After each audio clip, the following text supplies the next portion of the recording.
My God, so close.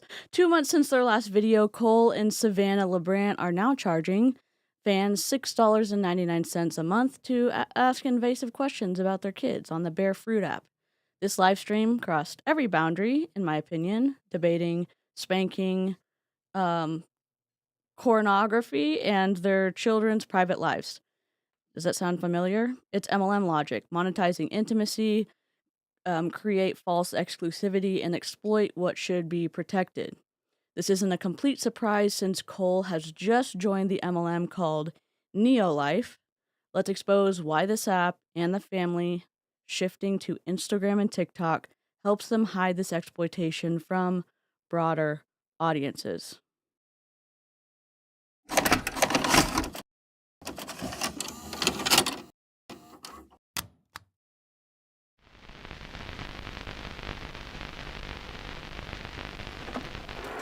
I just can't let you go. Lord knows that I've tried to. You said I was the only one. No one likes being lied to. You made this mess and left me with the pieces. Now I wanna burn all the bridges between us. I can't focus, I can't forget. I've been thinking too much lately. I just need to clear my head. I just need to clear my head.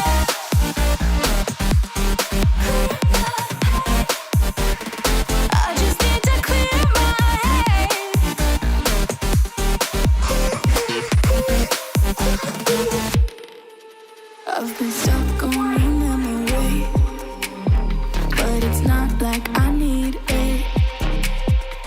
And we may have some history, but we don't have to repeat it.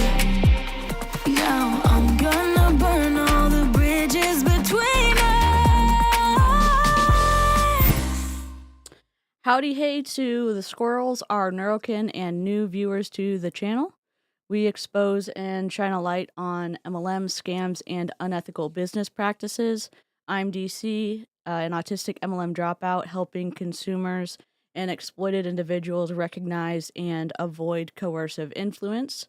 Please remember to like, subscribe, and hit that notification bell to join us and our many technical difficulties as we unravel the twistiness of deceptive practices.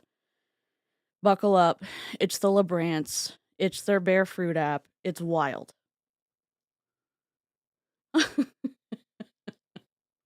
I know one of y'all had a member milestone, but Lauren, you said, for the record, I find these two inseparable. If DC and the chat weren't here, there would be no way I could listen to them. Honestly, I had to listen to it because of other reasons. I had to listen to it. What in the world? I'm having technical difficulties. I was like, I'm doing this for the live chat. Honestly, I'm only doing this for the live chat. Let me get back to this member milestone. Delightful. Mberry celebrates 19 months of membership. Let's go. Non-culty love to the community. Thank you so much for being a member for 19 months. That's incredible. And I'm very thankful to the members. I'm thankful to the subscribers. And I'm happy all of y'all are here because I wouldn't be doing this Cole and it's not our Savannah. It's Cole's Savannah. Hello, Charlene. Did I miss? Yes. Grab your crafts, grab your drinks, grab your snacks, grab whatever is going to help you deal with the rage. Now, it's not... I mean, parts of it are awful. It's an hour. Did I take the pauses out? No, I did not. Are we going to speed it up? Yes, we are. Well, we might speed it up. We might speed it up halfway through. Whoops. Whoopsie daisy. Okay. Hello. No, not me. I was like, no.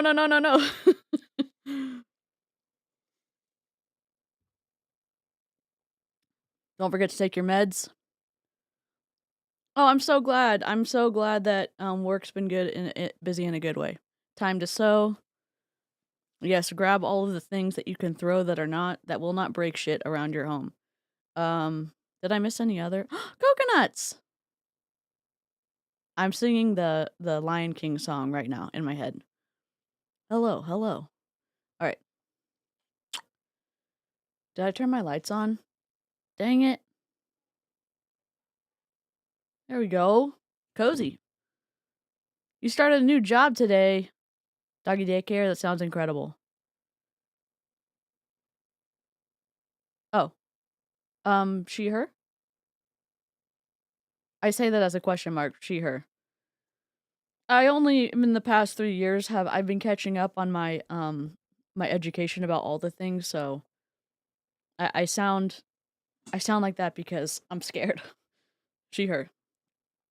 Thanks for asking. Ooh, I'd get it out. I don't know what my phone just did.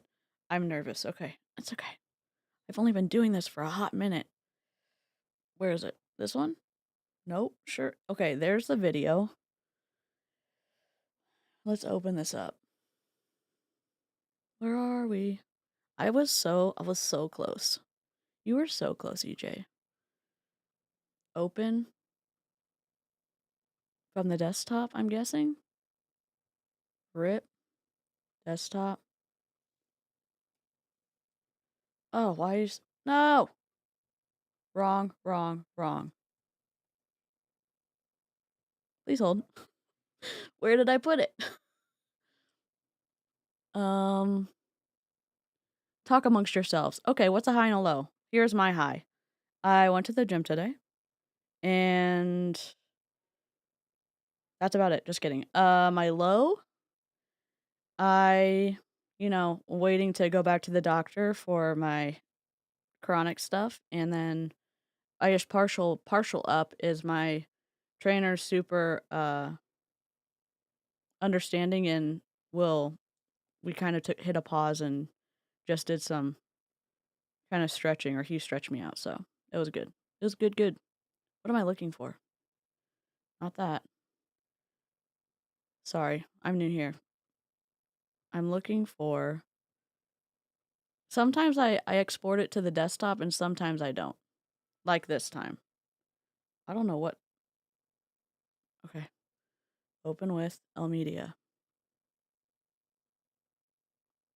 We good? No, I don't want this. Stop trying to update me. Oh my god. No. Literally, I don't know. Is it Gary Young? Is it Mary Kay Cosmetics? What is happening? Mary Kay Cosmetics, no.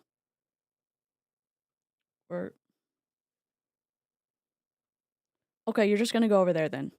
You're gonna misbehave? I don't care. Open.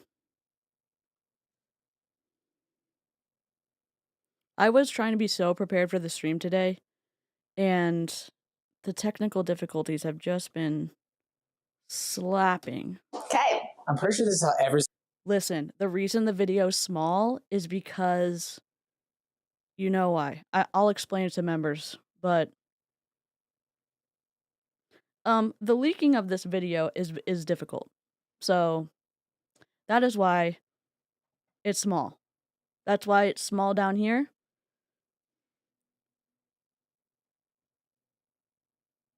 Oh, it's nice to be home, but I already super miss my mom. I'm glad you got to have that time. Natasha! Hero! Watching from the bushes. I love that. Just turn my laptop off. I've been tinkering with it all day. Cool. I hope it's all tinkered with. Alright. Single one of our... We're like, is it working? Live Is it not? start. Well, especially this time because we have a new camera. Yeah, we just got a new camera. And I wish... The camera kind of looks good in the original video, but obviously I adulterated it because their app...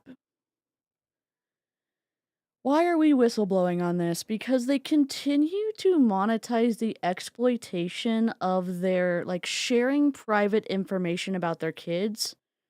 And I'm not here for it. I'm not here for that. I'm not here for Cole being in Neo-Life. I don't like it at all. I know a lot of y'all feel the same way about exploiting kids online.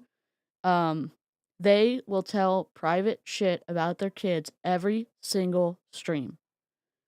And they're going to do it here. Content warning, corn discussions, but it's not C, it's P. Y'all know that.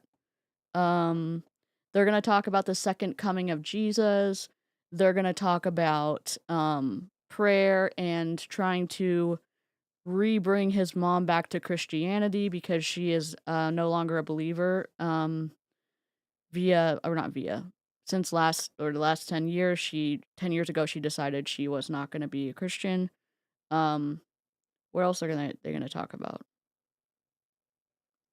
Their kids' education, what they do for fun, talking about Everly's dad who's passed away, content warning, everything in the kitchen sink. And Barry, yes. Yes. They don't have a proper microphone. She's got one in her shirt, and he's got one in his shirt, and it doesn't sound like it's on. Okay. I can't rage about this, but I probably will. Like their fucking light that we can see on their glossy sign that we can't see. I don't know what they're doing.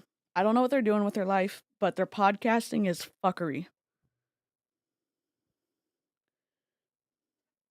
Yeah. I'm glad bigger channels are looking at them. Hannah Alonso, I think, has 600,000 subscribers, 650,000 subscribers. I think. Hi, Sparrow. So they have potatoes clipped to their shirts and no sound absorption in the room. Someone make it stop. Yeah, I mean, get a rug or something. Oh, yes, they might be echoing for everyone. It should be fixed now. It should be fixed now. I'll go back 10 seconds.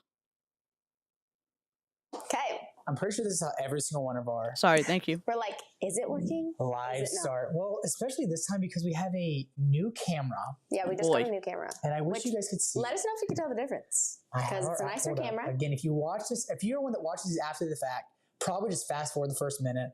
If you come in on time, then you're here with us as we are watching on the app to make sure that we're live. And right now I'm not seeing that this event has started yet. So I'm just waiting to make sure that it pops up on my phone. Oh, it started. Boom. This is wild. I don't know how they have a 5 point whatever million dollar home, and I don't know how they do it. Maybe they have people running their technical shit. Who knows? At least they're not holding the mics this time. You are correct. Those are the nice Rode ones that Danielle Ryan uses one and it cuts all the sound out. The extra sound. I don't know if this is actually connected to their computer. It sounds like they have their laptop set up and that their camera's going into their laptop. And then the microphone is coming from the laptop. But my watch is just being a little bit of a turd. We're just going to put it right there. Everyone's good. Fast forward the first minute. If you come in on time. There we go. So that means that we're live. Unmute. He's listening to himself. Great. Broadcasts. I haven't seen that before. Oh my God. Join. No, that's good. I hear us. Yeah, okay. Cool. Let's get into it. Yep.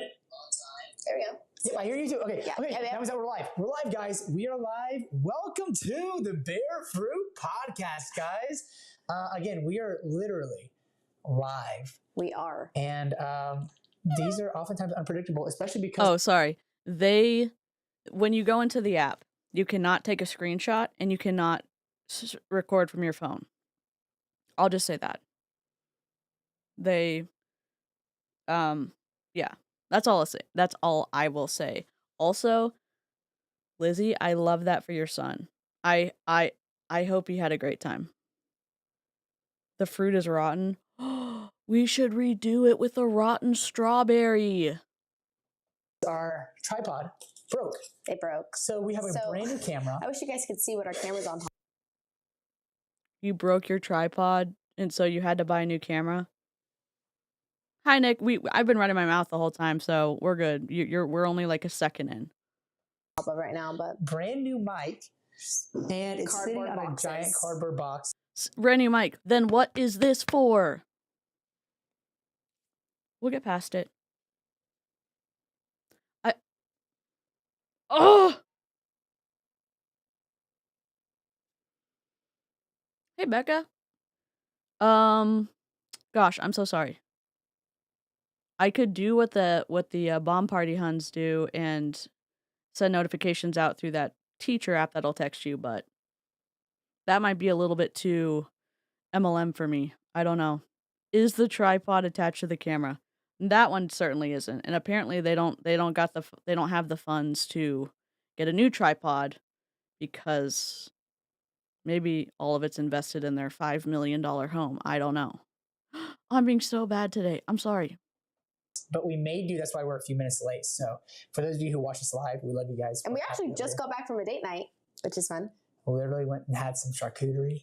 We hadn't had a date in like a few weeks. Yes, actually. this is our nice. January 1st goal planning, trip planning, resolution planning. I mean, with 5 kids, we're Yeah, like, it was fun. We did a lot of planning. Plan important things. Yeah. Cole will be interrupting Savannah the entire live. Do I like either of them? I don't know either of them. I don't like the exploitation of their kids. Him interrupting her all the time, I'm just like, my big feelings for him are more than my big feelings for Savannah. That's all I'll say right now. It probably won't happen. And we even said that like every year we're like, we'll get to it next year. Like this year just feels too busy. We want to stop doing that. We want to stop saying we'll get to it next year. We're like, this is the year where we're going to do those things. Yeah. We're going to do it. And it's hard because with so many kids and work and things. And like all those. What do? You dance with, you do dances on social media. What work do you do? Do you invest? Oh wait, you also just joined Neolife. Y'all, go watch Hannah Alonso's videos from the Zoom calls. I mean, maybe that's what's taking up his time right now. I don't know. I really don't know. Things include each other and our kids. Yeah. So it's like easy. I love that, Kayla. We just need to do them. Yeah, but it's easier to say it than do it. Yeah. Right? It's easier to say I'll do it next year. So this year we want to like do more, especially because this is the first year that you will not be pregnant. We want to do more trips. Like we want to plan a big trip, just us. We want to plan trips with individual children.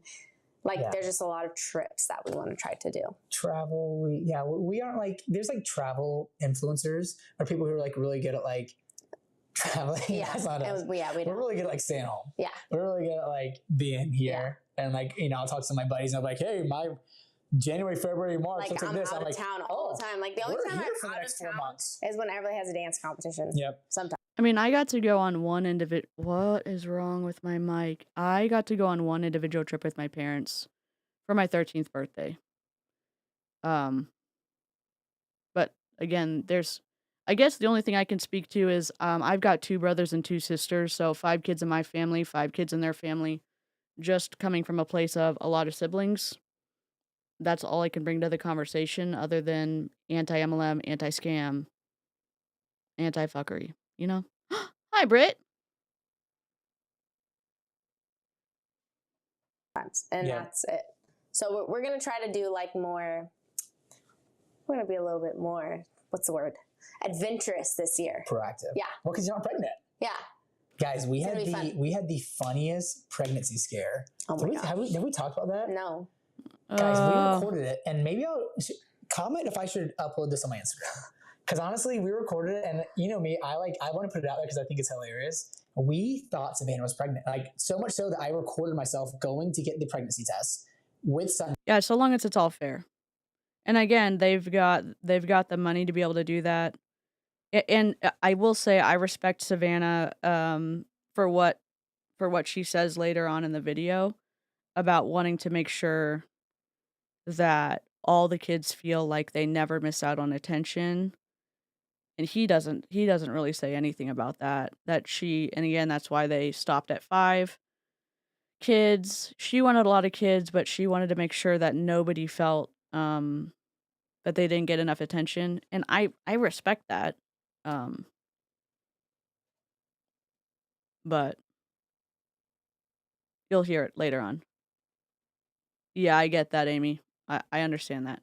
Amy said I was just left out of so much stuff by my dad, so it feels kind of iffy from the jump. Yep, I understand. Who was randomly with me because I was like, this is going to be our pregnancy announcement. So I got to record it. Yeah. And we came home. I don't even want to talk about it. You did the pregnancy test, and we I were was so nervous. about to throw up. I don't even want to talk about it. And Cole's like, we're going to talk about it. Do you not plan your podcasts? Do you not plan your podcasts? Hello? Yes, she really did just say no. He's listening to the sound of his own voice, in my opinion. I don't want to talk about it. Sir, shut up. Cole? It's interesting that Cole can be so restrained, contained, regulated on a Zoom call when he is not the top dog. If you go watch Hannah Lanto's video, he understands how to not interrupt people on those calls. How come he cannot stop interrupting Savannah? We don't know. We don't know. We don't know.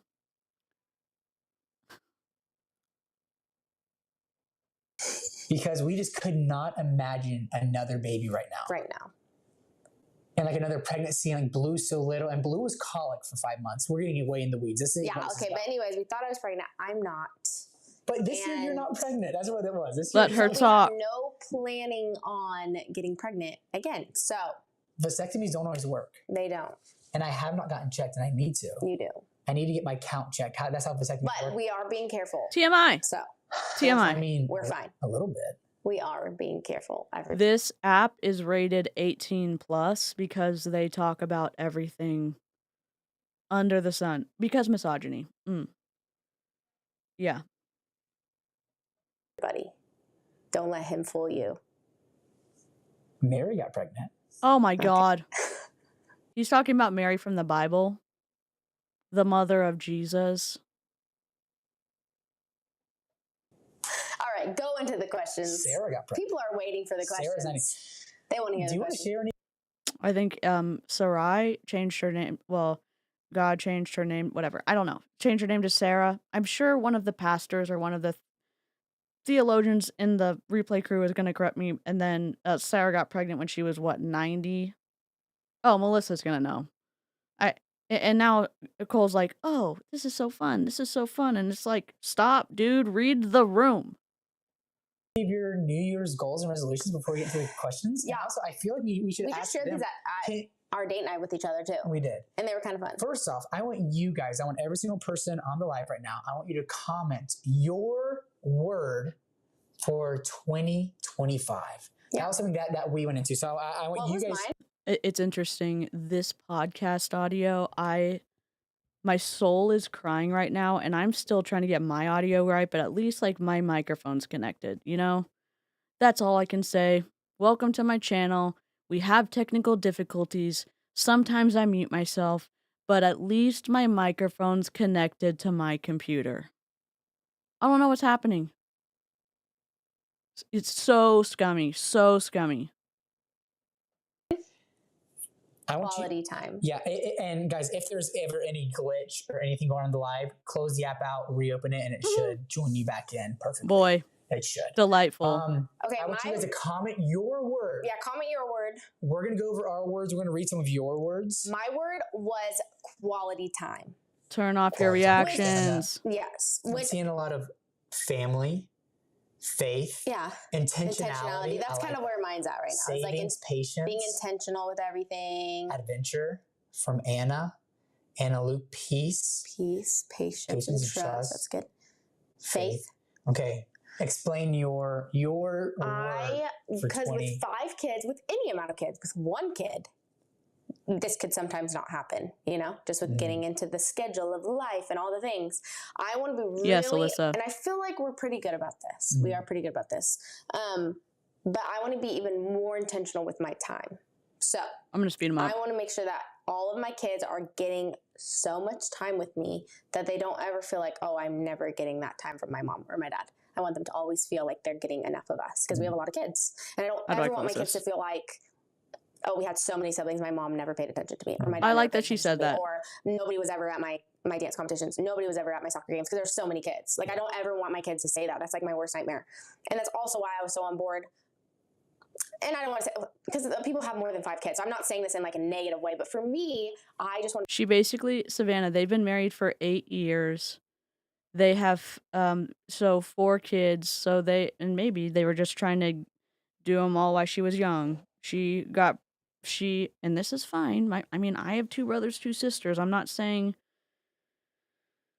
a big family's bad.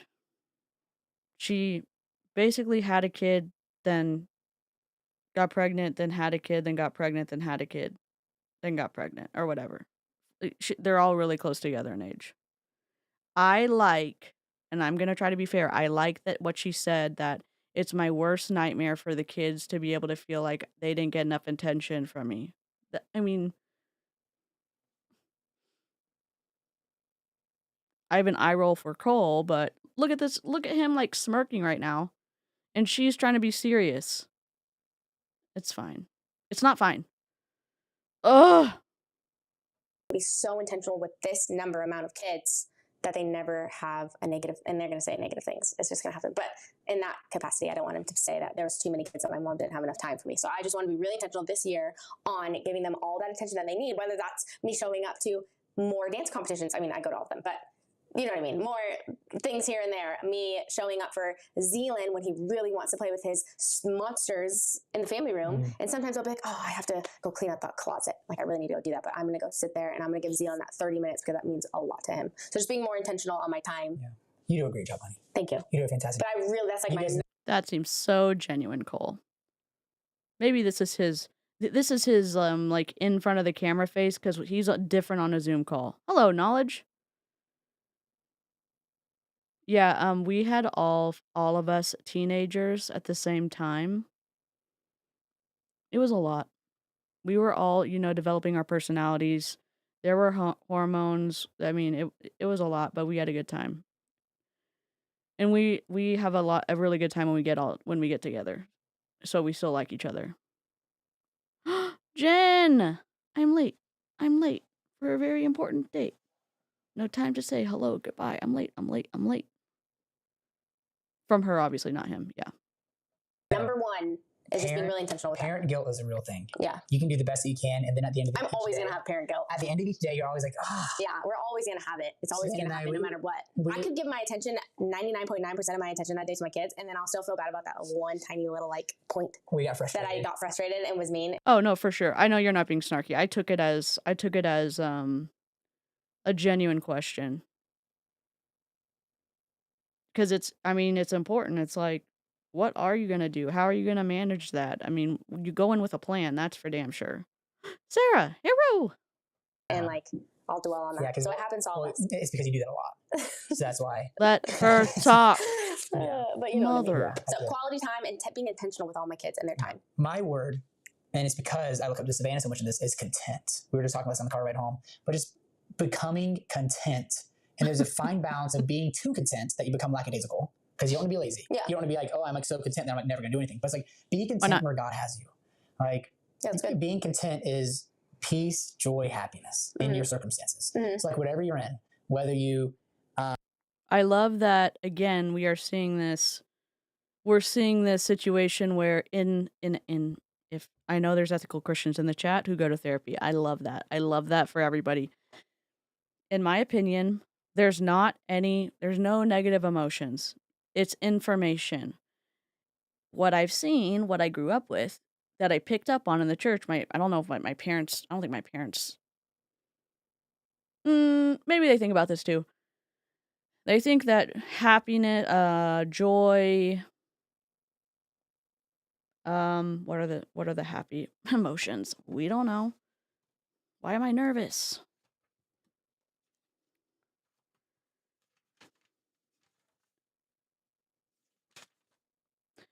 So there's anger, fear, pain, joy, passion, love, shame, guilt. So what I've seen, what I've heard in a lot of these MLMs, a lot of these parent vloggers, like in the fundamental, like Christian, whatever, evangelical sphere, joy, passion, and love are the ideal. And anger, fear, pain, shame, and guilt are evil. So you're striving to be joyful, passionate, loving, and everything else, sin side, that's on the non-sin side. And what I've accepted from my time in therapy is that emotions are information. They are signposts for core values. You can have carried anger, and that is negative. Anger in itself, not negative. Neglected by one parent, not the other, because divorced parents. Oh, I love that you're on a vacation with your mom, Demi. As a kid that felt neglected, it really is super nice to hear how much she wants to make sure that her kids feel loved. I would be turning off the camera and saying, interrupt me one more fucking time, buddy. One more time. You can kind of see her when we pause. Some of her face, and it's not clear here, but it's, again, obviously it's an app and it's really small, and this is as big as I could get it, and this is still like crisped up a little bit because it was blurry as hell before, and I don't have $300 for interpolation software, so this is as good as it gets.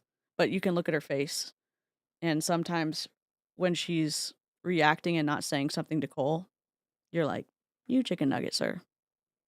Have made it or you haven't, whether you're where you want to be or you aren't, whether, whatever season you're in, good or bad, the mountain or the valley, you're content there. Yeah. Because the as blinks. Miley Cyrus says, it's the climb. Good one. It's the climb. It is. It's not getting there. A lot of the time you think, and this is for real though, a lot of the time people think like, oh, whenever I get there, I'll be happy. Whenever I get this much money, whenever I get this much time off, whenever I reach this place, my job, whenever my marriage or my kids, whenever, and I'll even do that saying like, whenever my kids are done pooping their pants, then we'll travel. Right? Right. Look at her face. She's like, why did you say that on stream? This is probably a story I'm telling myself. It's probably not accurate, okay?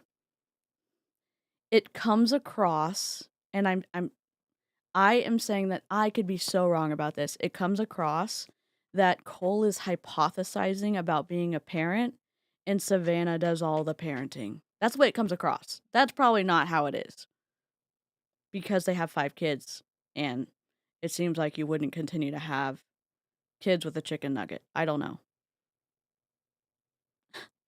He has foot and mouthitis. I don't know. That's just the way it's coming across. Maybe it's his, I don't know, bad rapport. I don't know. Again, we'll travel. It's like, no, like, do the thing now. Yeah. Find contentness now in the season that you're in. Because what is a terrifying thing is people who do reach a place of financial stability or reach a place in the marriage or reach a place. They're going to talk about the One Direction member who unalived himself. Heads up, it's coming up. And it is very, in my opinion, disgusting the way that it comes up.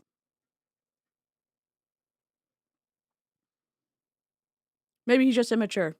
That's a good point. I think that's fair. I think I'm trying to figure out definitely trying to figure out, like, what is it that I'm hearing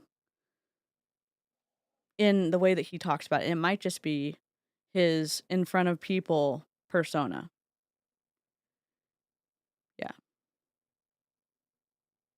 I saw it with, the One Direction guy. Mm-hmm. It's like, I was talking to my brother about it because my brother's like pursuing music and all these things. And I'm like, look, you got this guy who made it in music. I mean, he's One Direction, right? Like, I love One Direction. Like, he had everything. And I mean, on paper, he should be the happiest guy ever. And he wasn't.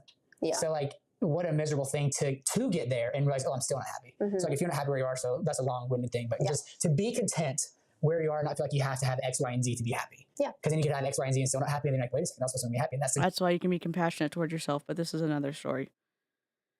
1, no trigger warning. 2, oh my God, the screen grab. To say, isn't that a miserable thing to get there and not be content? You can have mental health struggles at any point in your life, at any position that you're in. Mental health problems do not discriminate. again, we can go with immaturity. He can be immature and he can still be talking out of his ass. Sid, thank you so much. 5 DC memberships, let's go. What a good break. Horatio Gold. Thank you. Headmaster. So very pleased to meet you. So very, very pleased. Hello, sir. Heard you wanted to see me? I'd like to say welcome. Welcome to Illyria. Welcome, welcome, welcome, welcome, welcome, welcome, welcome, welcome, welcome, welcome to Illyria. I just wanted to have you in to say welcome. Thank you so much, Sid. That's so generous. Welcome, Dominique. Welcome, Holly, Susan, Melba, and Letitia. While I don't know exactly what happened, my guess was, yeah. Trying to read all these. Oh, congratulations. I have a brother that's very recently sober. That's amazing. Congratulations on his sobriety, and I know that he has someone super supportive in you, and you really need that walking in sobriety. Gospel, like Jesus, satisfies that missing piece in our heart and our soul that we try to satisfy everywhere else. Mm-hmm. So that's good. Oh, so because that person didn't accept Jesus, he had mental health issues. I know that this is not as egregious as what Ed Milet and Brian Underwood and Eric Worre and all the other people have done. I am putting his name for consideration on the list. The ultimate naughty list, but I haven't fully decided yet. This is so problematic, in my opinion. It's so problematic because to say that if you have mental health struggles, the only way that you would be fulfilled is if you have a relationship with Christ. It doesn't take into account anything genetic that is wrong. I say wrong with you. I bipolar 2. That's not ever going to be fixed. I can manage it with some medication. Autism is going to it's a part of who I am. There's no cure for autism. The chronic pain along with bipolar and my autism have had a certain impact on my mental health. So from his perspective, because my soul hasn't been whatever, I haven't been filled by Jesus or whatever, that's always the reason for people unaliving themselves.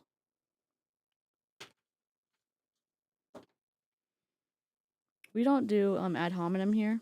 We don't name call. But fuck that mentality. Fuck that mentality. I don't like it.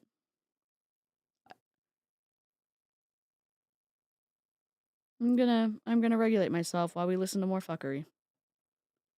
Okay, bye, Kristen.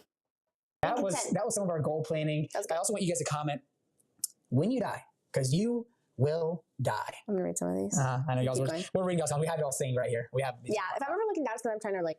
You're not looking. Stop. Why don't you bring your own phone?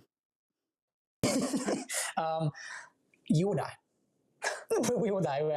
Every single human is a terrifying thing, but every single human who's ever lived will die. And one day people will be at your funeral, and it's a terrifying thing to think about, but like it's kind of like a humbling thing of like people will be at your funeral and they will say, Cole was such a blank person. Savannah was such a blank person. I'm like, how do you want people to remember you? You know, like at the start of the year, like, man, how do I want people to remember me as? Like, and so I want you guys to comment that.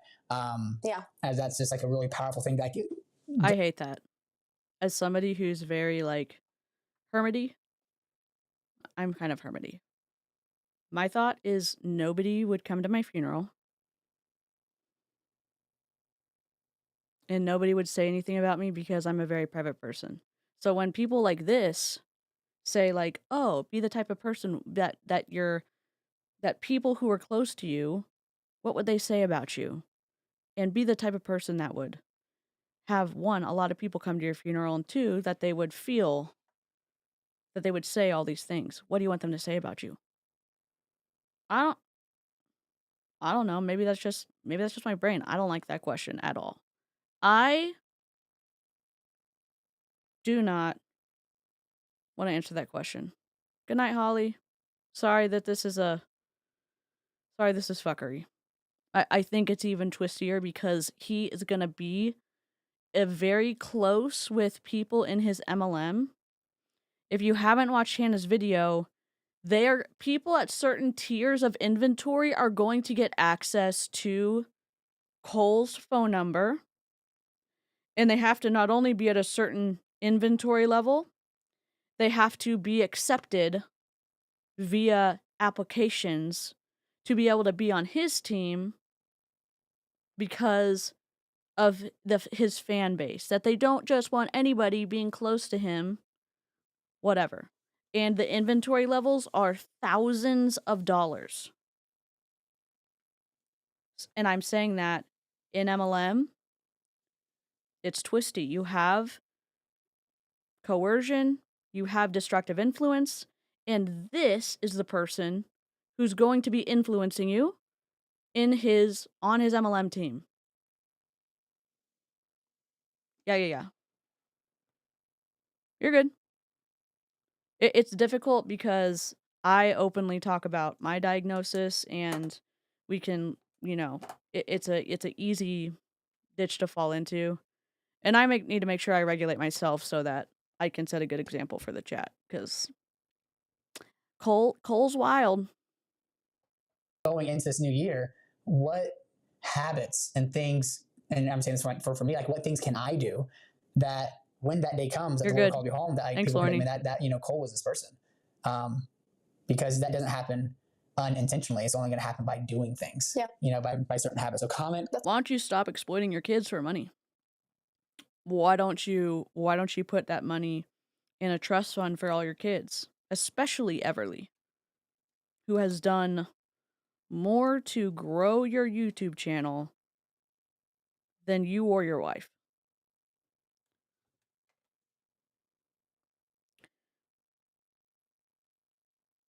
I don't like the exploitation of children. I feel anger. Anger is one of those pieces of information. It's a signpost for one of my core pillars of not exploiting people.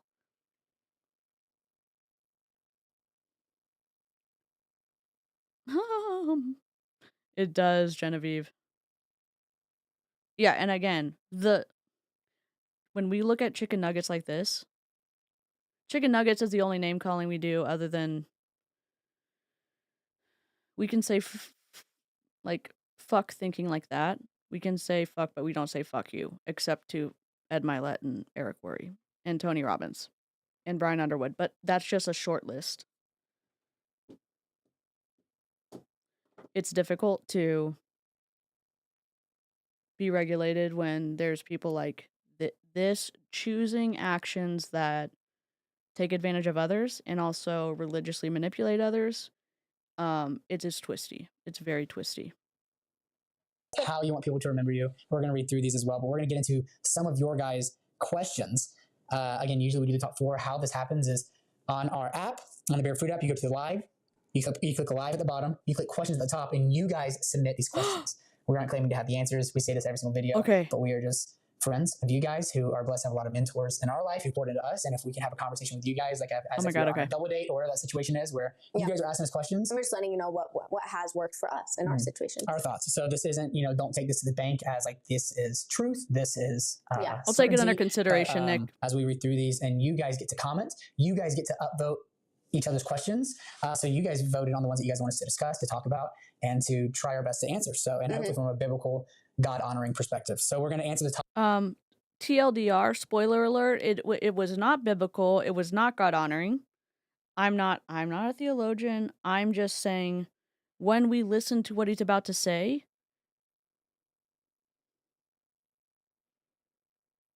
he and Savannah twist scripture, in my opinion. And Fundy Fridays did a really good stream with, gosh, I don't know if he is currently a Christian, but he's like he does commentary on debunking unethical like Christians on the internet. I don't know. It was on Fundy Fridays. And It was really interesting because Fundy Fridays has a really different perspective, obviously, than him, but they stream and talk about fuckery. You know what I mean? Like twisting of scripture and stuff like that. Good evangelicals. I don't remember what he does exactly.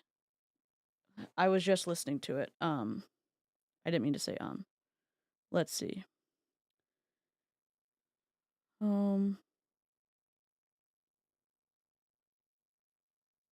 And history. I just want to tell y'all the name. Nope. I wish I wasn't on my phone. There we go. False. I'll have to find it later. I guess I could just type in Fundy Fridays. Fundy Fridays did a stream on Paul and Morgan. And they had this guy on.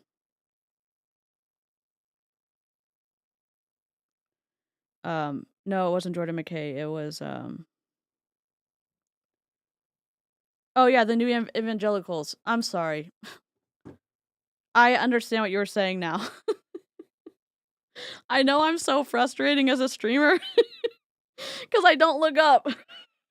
Sorry. Thank y'all. Thank you, Charlene, and all of y'all telling me all the things. I appreciate it.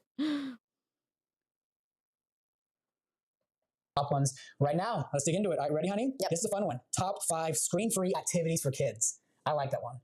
Because we talked last. I think I was thinking, Charlene, like, oh, we're talking about like good ethical evangelicals or like evil, not evil, but like unethical evangelicals. And my brain was like, well, probably, but I'm not sure. Podcast about screen-free. There's a question about which is basically just what I do all day. So you guys will just hear my life. We do some movies. We're not like We are anti-screens for sure. But when we put them on, it's very limited. So, okay, some things that we do with the kids, you can say whatever. And our kids are young. We have everybody's 12. So obviously this is like situational based on how old your kids are. Like if you have teenage kids, but I will say, because Everly doesn't have an iPhone, she does these things with us too. She actually said the other day, she was like, my friends were all talking about their screen time and how much time they had been on their phones, like, you know how it shows you on your iPhone. And she goes, and mine said 22 minutes, and which was like theirs was a lot higher. And she was just laughing. She was like, but I don't really know what else I could do on there. She has the gap. She has the gap. We talked about this, which is so you can just text and call. Basically, there's like barely anything else to do on there. There's maybe like a few games. That's it. No social media, nothing. Which I love. It's just that's what has worked for us. And so I was just laughing, and I'm like, I love that she said that because she's always hanging out with us. It's rare that she's like hiding away on her phone. And she's always asking for an iPhone. Yeah. So it's one of those things like she wants it, you know, and as a parent. She does. But I feel like the past like year-ish, she doesn't really bring it up as much anymore. Like that's because y'all have said no and no and no and no and no. It's interesting. It's so interesting, and I'm obviously not a parent. Coming at this from a kid's perspective, when you are a kid and you keep hearing your parents say no, or even you just stop asking. You just stop asking at some point, depending on your personality. It's like, well, it's never going to happen, so I'm probably never going to get it. And it's not that, oh, there's some magical realization. It's just, hey, you've said no a million times, and I'm not going to ask anymore. Okay. That's literally what it is. They make it seem like she has come over to the right side of, oh, she doesn't really care about electronics. No, that's literally not it.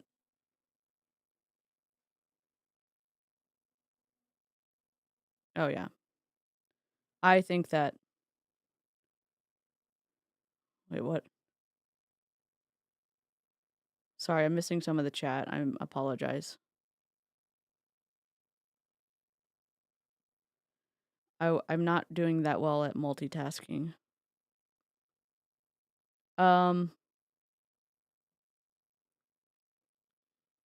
it's kind of a long deal, but there's a lot of really twisty coercion, and I know that there's back and forth about NLP, neuro-linguistic programming. There's a lot of behavioral control, emotional control, thought control, just a very like coercive environment at Tony Robbins events, and Tony Robbins himself is, in my opinion, uh unethical, and also has a ton of influence and is super charismatic. And in that same space, I think that he's given a lot of money away, but I don't think that his donations or that part of what his organization does makes up for other things that he's done. So, anyways. It's not like a constant thing, but I think it's also because we kind of held our ground on like, you will get this in our timing, not your timing. Sure. But anyway, so long story short, I feel like because of that, she really is doing these things with us too. So your 12-year-old can be doing this, like she has just as much fun as Sunday does when we do these things. I think you can hold off on the iPad, hold off on the iPhone, hold off on the screens as best you can. Then your kid will be a kid longer. Yeah. Right. Which is what we. What do you mean your kid will be a kid longer? I don't understand. Does it mean that they will be interested in family things longer? I mean, age-wise, they're going to be a kid until they reach 18. So, what do you mean?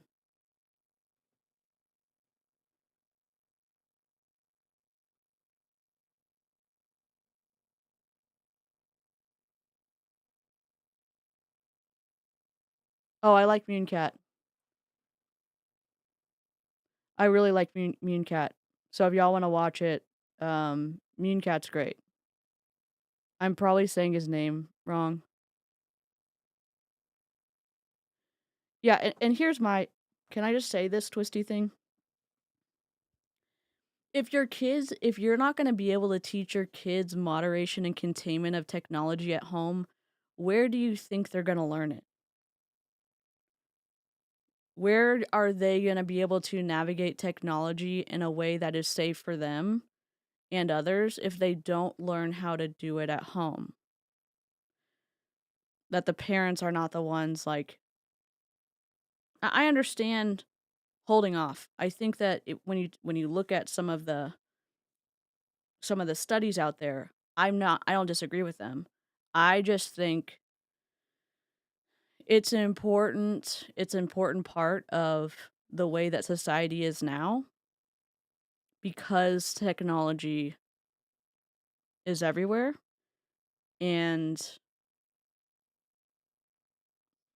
I obviously didn't get a phone till I was 16, and I was driving, and it was just it just could call people and I could text on it. Like, it was just a flip phone.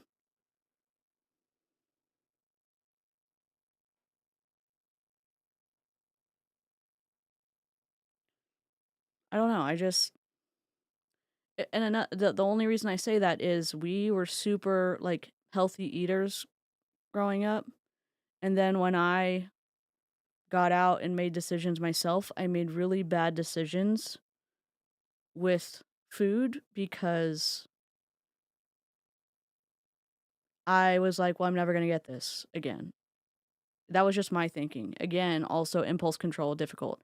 I didn't know how to have moderation and containment around sweets and sodas and all this other stuff. It was just, wow, this is very, like, delicious, and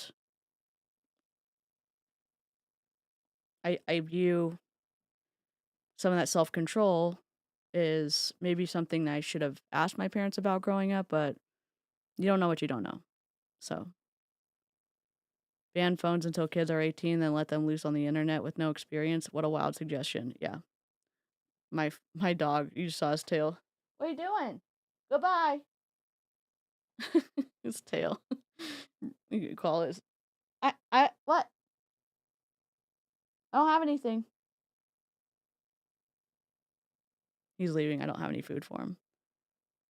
I mean, being a kid is the best. Yeah, I think it's awesome. I just think it's so awesome. We want to protect our kids' innocence and all these things, and so I think that the longer you can protect your kids' innocence by also teaching them how to navigate the internet, and also telling them what danger looks like, and also letting them know what places on the internet they need to look out for sharp objects. Meaning, when you go hiking, when you learn how to hike when you're a kid, you look at potentially the wildlife that you can run into, and you go in with a plan, and you know what things look like, that if they come in proximity to you, you can avoid, you can know what's poisonous, you can turn back. I don't know. I'm not on board, and I'm not trying to parent shame. I'm just asking questions. Allow that. I mean, whenever you give your kid a phone, I've heard so many times that whenever you give your kid a phone, an iPhone, a smartphone, you're almost like taking away their childhood. You are. And we're terrified of that because that day will come. It has to. It will come. Yeah. I'm not saying that it's never going to happen. You can prolong it. Okay, so give your. But anyways, okay, so a few things that we do. I mean, okay, fine. I didn't lose my innocence in my childhood by having a computer, which essentially I could get on the internet and do whatever I needed to do. As if, like, I don't know. I need to think about this some more. We do a lot of hide and seek, which is just easy. We really do a lot of hide and seek. Can you explain hide and seek for those who don't know? Okay, everybody knows how to play hide and seek, but we do a lot of hide and seek. We'll do forts. We'll build forts in the house. Forts. Forts. Okay, forts. Forts. A lot of fort making, which we do forts too. Which take a long time. Good for you. Is he trying to be funny? I don't get his humor. I don't get a lot of humor, but I definitely don't get his humor.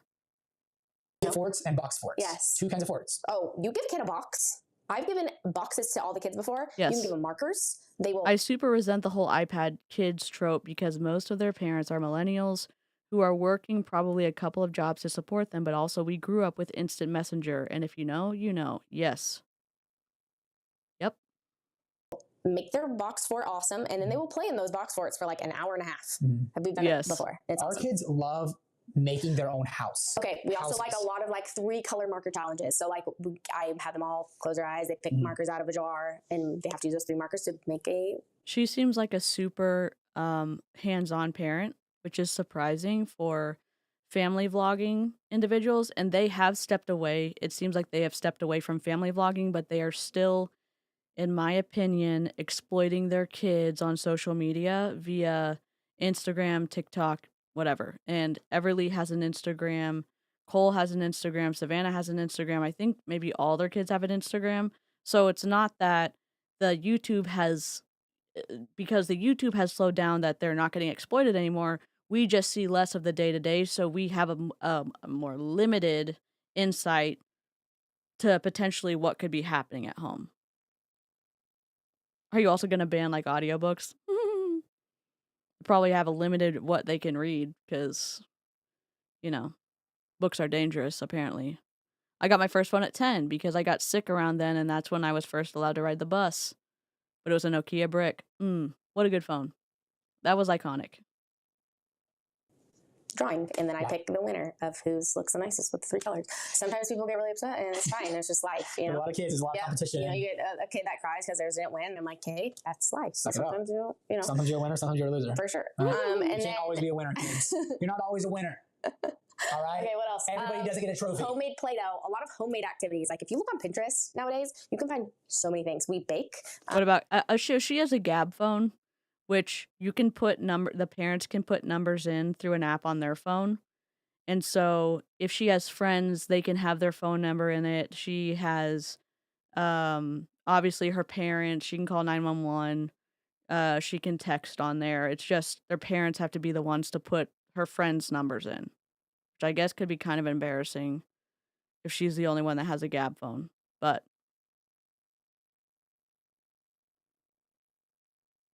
yeah, I thought her goal was to spend more time with her kids this year, but she's making it sound like she already spends all her time with them. Yeah, I think she does. I don't know what Cole does. Maybe Cole spends time with the kids. I don't know. What else That's awesome, Nikki. I do a lot of like cheap Amazon crafts. So I'll find like random crafts I do on Amazon for like $6. I get shipped in like 2 days. You're good. Hold on.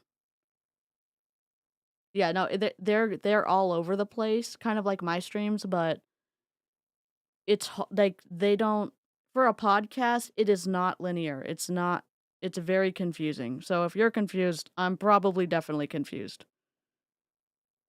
I'm like, oh, we have this to do today. And, an hour and a half goes by of us doing that craft together. And it's the funnest thing ever. And it was only $8 for all my kids to do the arts and craft. He loves, I'll give this to you because this is like your thing. He loves taking all the kids to Michael's, picking out crafts to do, and those will last us like weeks. And well, I need to stress that these crafts are like $3. Like cheap crafts, guys. It's not like these like popsicle sticks. You make like little popsicle stick families, right? This is the mom, this is the dad. And like our kids will love anything that's like plain family. Like, okay, you're the dad, you're the mom, you're the brother, you're the sister. And then okay, now we're gonna do monster family. Okay, you're the vampire, you're the You give a kid each a blanket. And you say, hey, go make a house on this blanket. They with their favorite toys. Make the coolest house on your blanket. We're getting too long. This is only one question. Anyways, okay. Guys, there's an endless... There's a lot. You need to stop talking, Savannah, because I want to talk some. That's my story.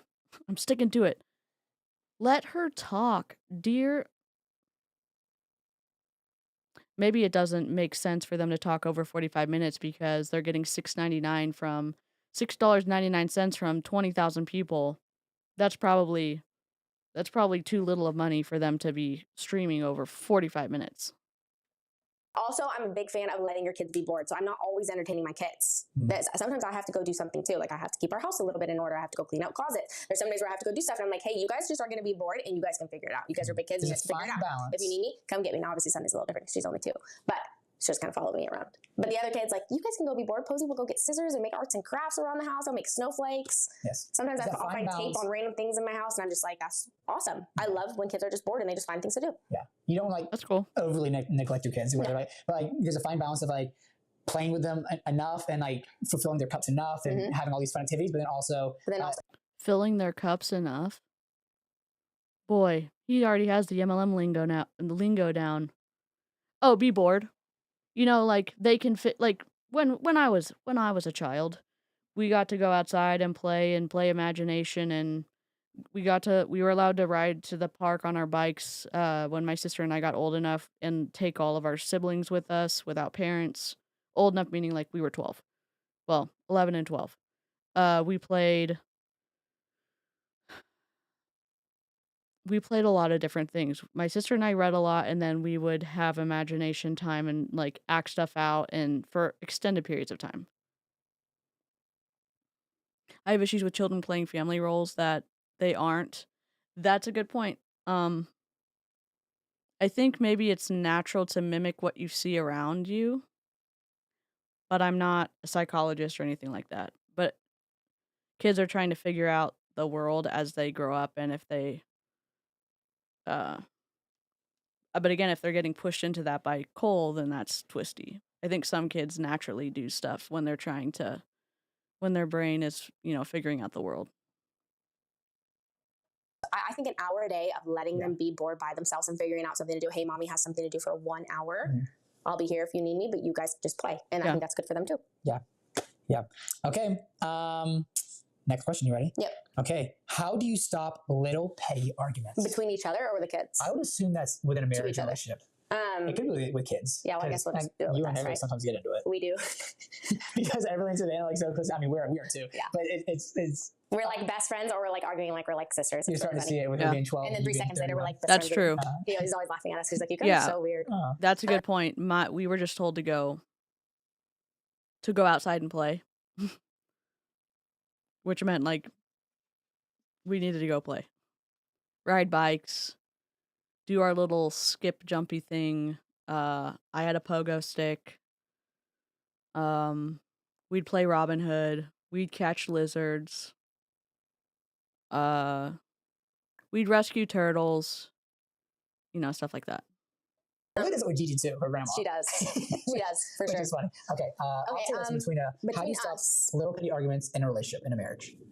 Like if we're just like, sometimes it's just, especially for me, you're really good about this. Especially for me, sometimes I just need to realize that I'm wrong, and I'm just like, okay, no, yes, you're right, right?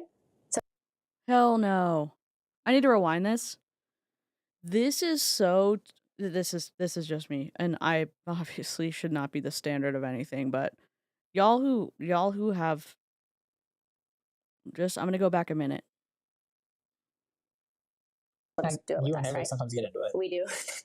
Because everything's in like so close. I mean, we are too. Yeah. But it's we're like best friends, or we're like arguing like we're like sisters. You're starting to see it with her being 12. And then 3 seconds later, we're like best friends again. He's always laughing at us. He's like, you guys are so weird. Everybody does it with Gigi too, her grandma. She does. She does, for sure. Which is funny. Okay. Yes. It's disgusting. The knowing that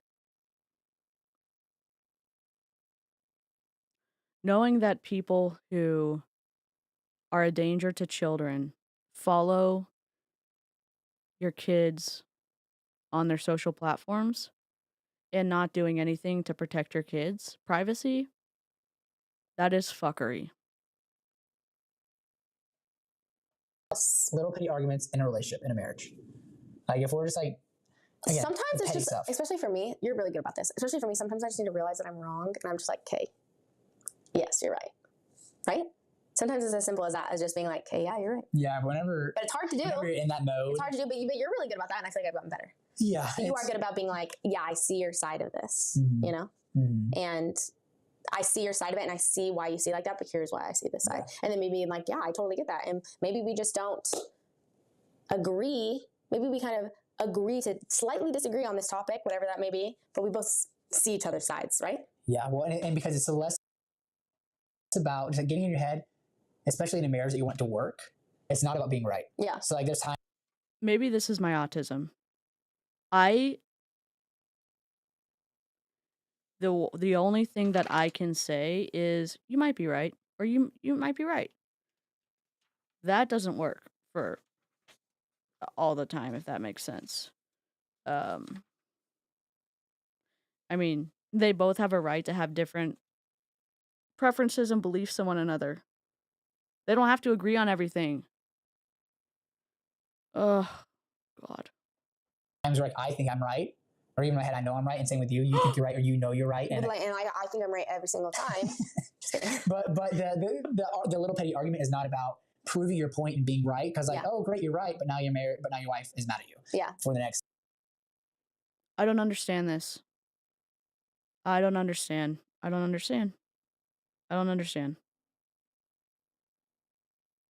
I have the right to disagree with you. There doesn't need to be any resolution. I have the right to disagree with you. I don't know.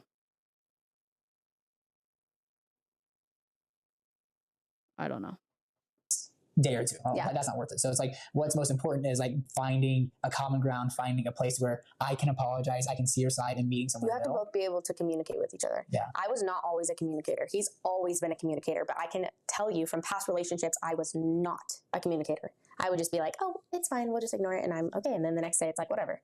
Versus I could tell if he hasn't been in a relationship before me, but if he was, I feel like he'd be this exact same way with every relationship. Oh yeah, this is Cole's, no shame or shade. This is Cole's first relationship. And if some of y'all are like that, that's cool.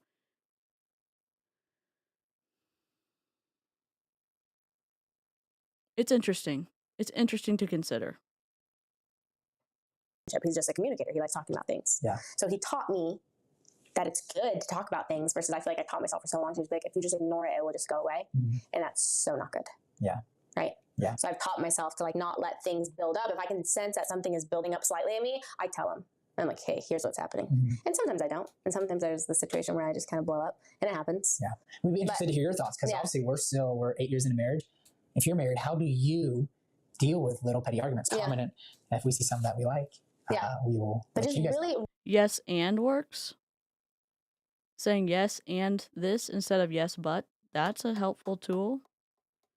Also, you don't have to agree on everything. You can expect civil and respectful communication with others and with your partner.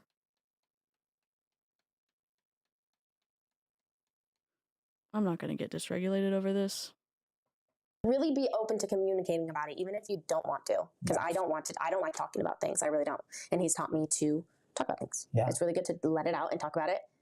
I just feel like such a burden. Like if I can tell that like I've upset you, or I'm like, we just need to figure this out. Yeah. So that we can. Which is great. So that we can love each other. Then we don't go to bed and mad at each other. Okay. So here's my question.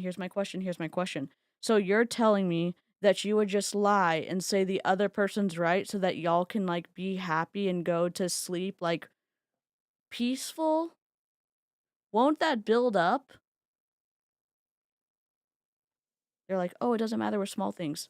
I cannot wrap my head around that. I do not understand. If y'all understand, that's great. I do not. I do not.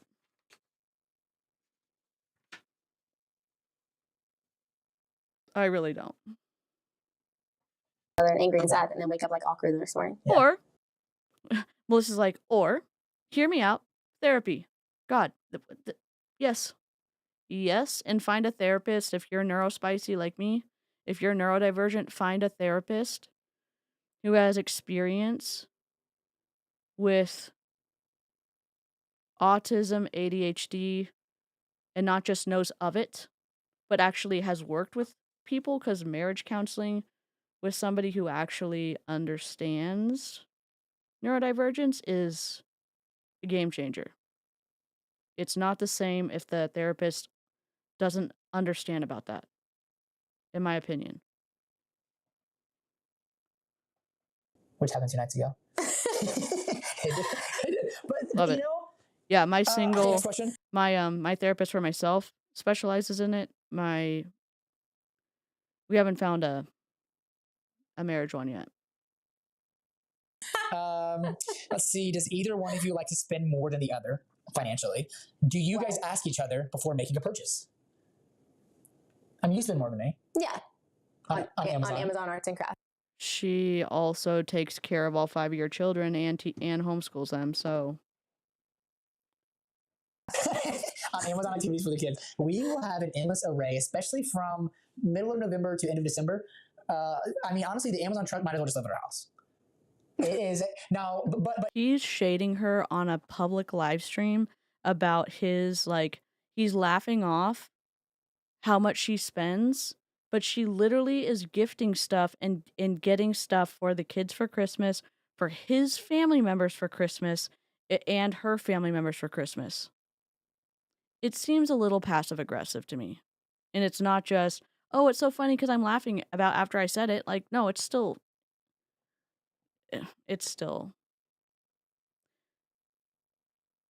Okay. It's not like Savannah's buying stuff for herself. We have so many people. I have a massive family. So Savannah, I love giving gifts. You guys. Savannah is so generous. I really like giving gifts. That she is the gift.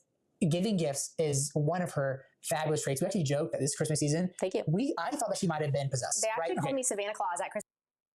I thought she might have been possessed. Okay. He's about to say that there's a demon inside of Savannah. This year.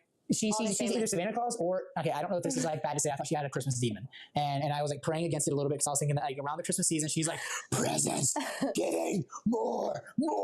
I really like, it fills my cup watching people open presents. I don't want you to give me a present though.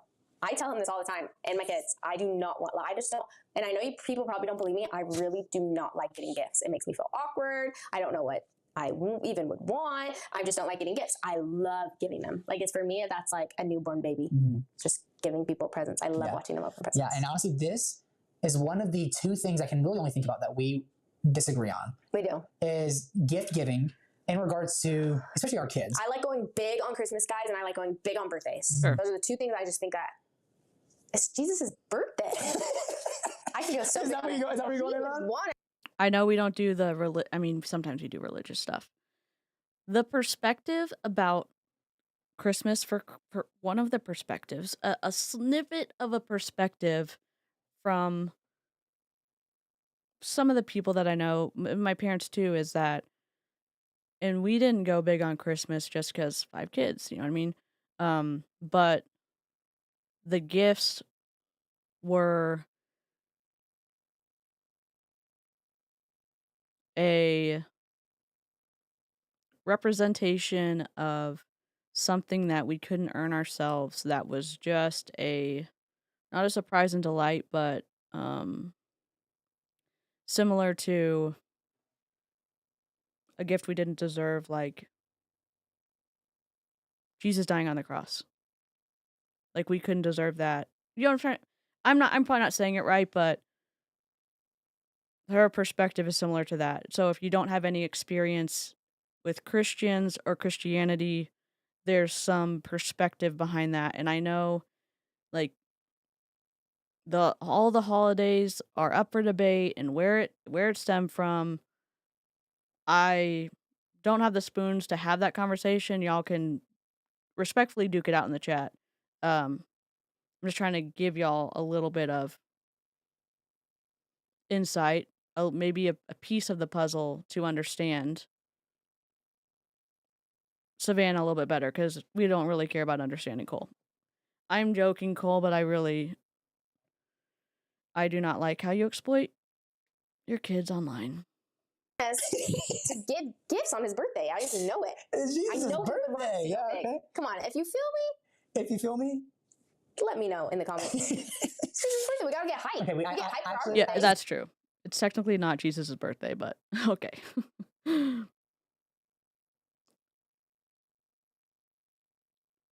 Oh no. Anyways. Hey guys, what I'm actually gonna do is every single one of you guys, I want to have you comment, because we are on different sides of this. We are. And we meet in the middle. But we're good about it. We both understand each other. No, we meet in the middle reluctantly. Yeah, I get it. I'm definitely over here. You're with me. I get it, but I'll still be this way. That's what I'm saying. So you guys are going to vote, okay? And don't vote because Savannah's prettier than me or because you're a girl and she's a girl. We're not doing that, okay? I want you to vote. I just think there's other times. I love that. Of course, the only reason that someone would vote for your wife is because you're a girl and she's a girl, or she's prettier than him. We couldn't just say, like, we literally don't agree with you, Cole. I think he's joking. He must be joking. Amelia, they're still being cringy AF. Yeah. Teach your kids that, like, they don't have to always have presents and they don't have to always be spoiled. Christmas is not the time. Right? You can't be throwing the little nuggets before I'm having them vote. I'm just saying. I don't give gifts all the time, you guys. I give gifts maybe on Christmas and their birthdays. They don't just randomly get Nikes. Maybe Christmas and their birthday is the perfect opportunity that you can still get them a couple gifts, but not. I think a lot of people are agreeing with me on this. But not 22 gifts, right? Okay, yeah. Right? She got my sister Lily like 12 presents. Yeah, I wanted a little. You got my sister like 12 presents, so what's the deal? They're working out something that should be, in my opinion, worked out not in front of a camera. Kind of like Paul and Morgan. The shit show that went down with them. B. Haney covered it. Who else? A bunch of people covered it. Jordan and McKay covered it. Jordan lost it. And Jordan losing it is like a, I don't know, like an avenging angel, like all glowy with a sword, because I was just like, holy shit. To have a good Christmas. That's my sister Lily. And I love Lily. You can give her one or two. Lily, see how excited she was that she got 12? So guys, comment. We're going to tally it up. We're going to let you guys know. If you have a more just, hey, go all in on Christmas and birthdays, just spoil the heck out of that person. Especially when there's a lot of kids. A little more frugal and like. Because I'm not getting my kids stuff on a daily basis. You live in a $5 million home.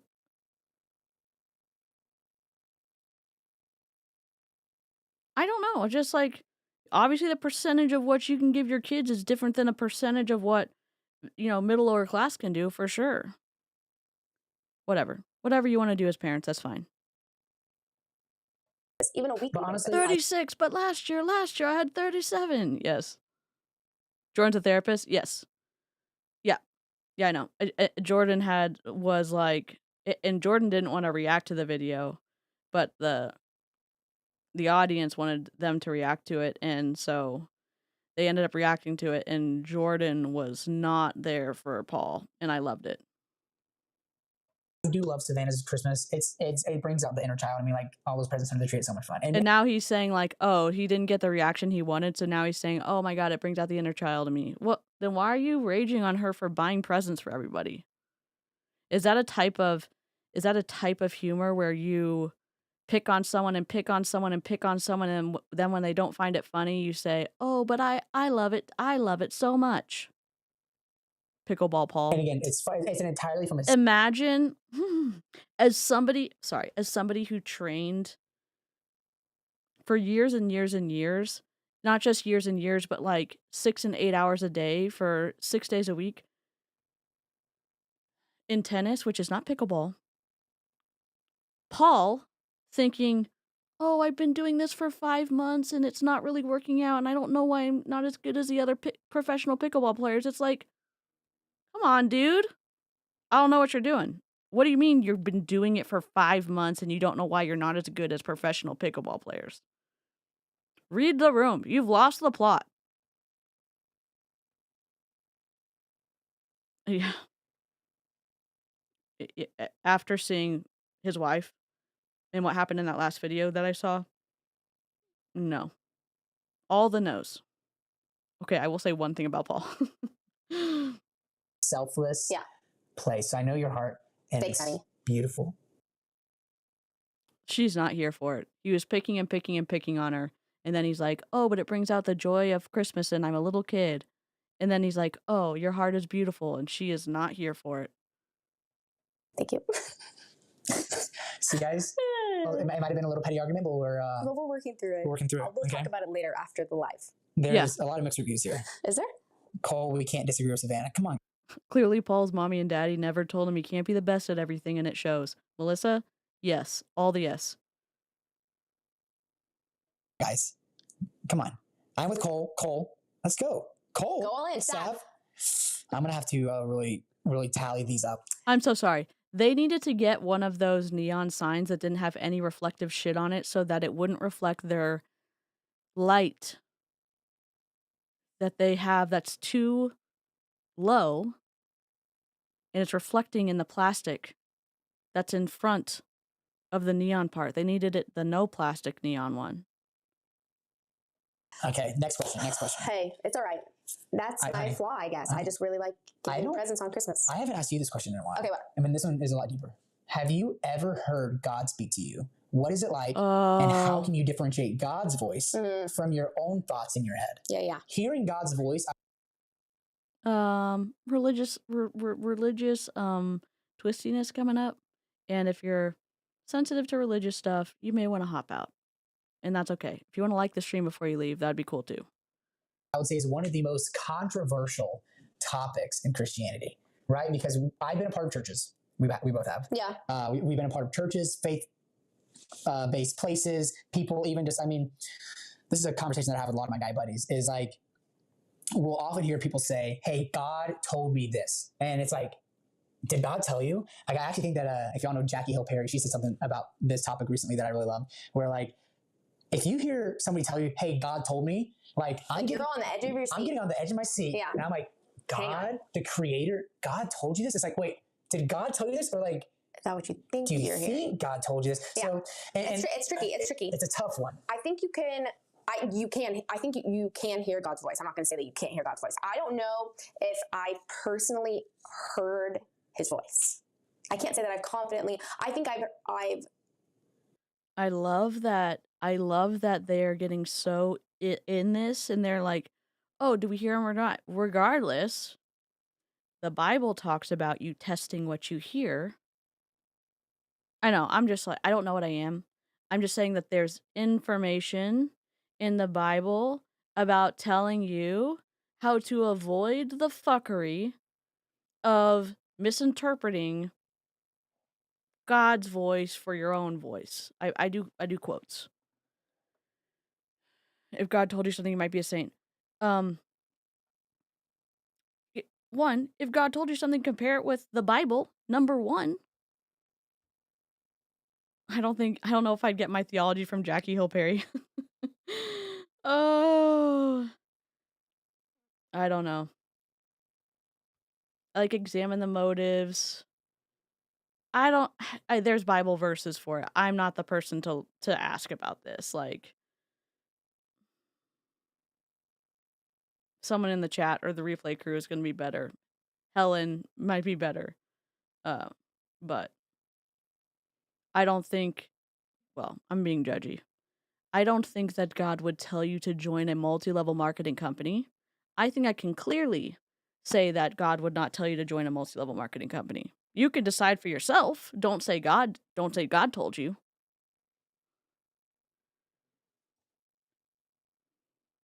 There's verses that talk about testing what you hear. Who are they to decide this for someone else?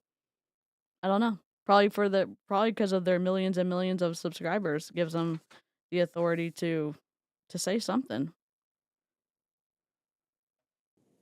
Heard him I can't really say heard, because if I don't feel like I'm confident, I don't think it's a hearing with our I know. ears. Let It's a her booming, answer. audible, Savannah, give your Let her kids answer. 22 Christmas presents. Consider the source. Remember the motive. Yep. Hannah. I don't even know. All right. That's the only time I've heard his voice, actually. That's what he said God told me to give my kids 22 Christmas presents. Okay, I didn't. He's lying. Okay, but anyways. She's joking. That's cute. Okay. Basically, I can give like a couple times of where I feel like I do feel like God showed me signs that our family was supposed to be in Tennessee. Like there were so many different things that had to happen, or things that aligned. What things? For us to get here. What? Right? Yep. What? And so I feel like I hear God's voice almost through like little signs like that of literally, that's not that's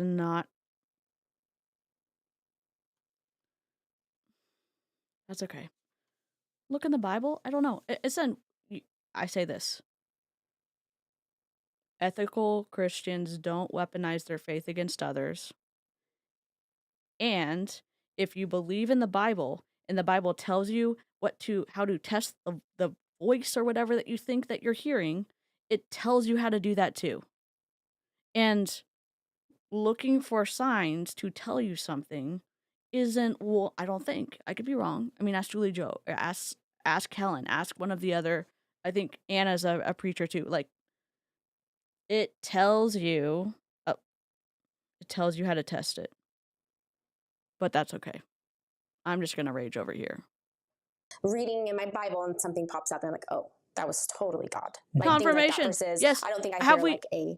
Have we heard of confirmation bias?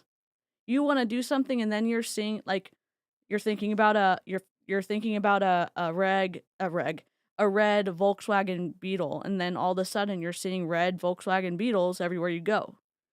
I don't remember what that's specifically called, but it's science something. It's not called science something, but it has to do with your brain, obviously. But if you want to do something, then you start seeing everything that supports you wanting to do something. In my opinion. Voice in my head that is like, move there right now. You know? Because California, like, everything was closed. They moved in 2020-ish. Around 2020. 2021. But it's what I've heard before are little things that align. And I don't think they have income tax in Tennessee, so maybe that was part of it too. Or happen, or that I read, or that I see, or people that I talk to, people that I encounter that tell me things, and I'm like, whoa, like, that's exactly what I was thinking. And then you just told me that was God. Yeah. Instead of just like a random thought popping in your head. You're like, so I can't tell you that I've heard God say, this is what you should do. But maybe God through other people, or God through situations. Yes, but I definitely have been affirmed. God bless it. Let her finish a sentence. To me, this doesn't feel like neurodivergent interruptions. It feels like he wants to be the one leading the conversation, and he will not let her finish a damn sentence. I feel like is the word. Yeah, California makes you put your money away for your kids, but Tennessee doesn't. Deanna. Yes? She hasn't finished one sentence. Reticular activating system? Okay, wait, what? The reticular activating system is a network of neurons in the brainstem that controls sleep-awake cycles, arousal, and attention. It also filters sensory information and helps you focus on what's important. The RAS receives input from the senses except smell. It projects to the thalamus and cerebral cortex to enhance alertness and conscious perception. It helps the brain switch between sleep rhythms. It controls the fight or flight response. The RAS helps you filter out irrelevant information and focus on what's important. It helps you perceive sensory stimuli consciously. It helps you regulate your sleep-awake cycle. You can train your RAS to focus on what you want by visualizing your goals and replaying that mental movie in your head. This is what they do in MLMs. You can use your RAS to set goals, get to goals, and filter out doubt. Oh my God. Thank you so much for saying that. You're incredible. I'm making a note. Please hold. Thank you so much.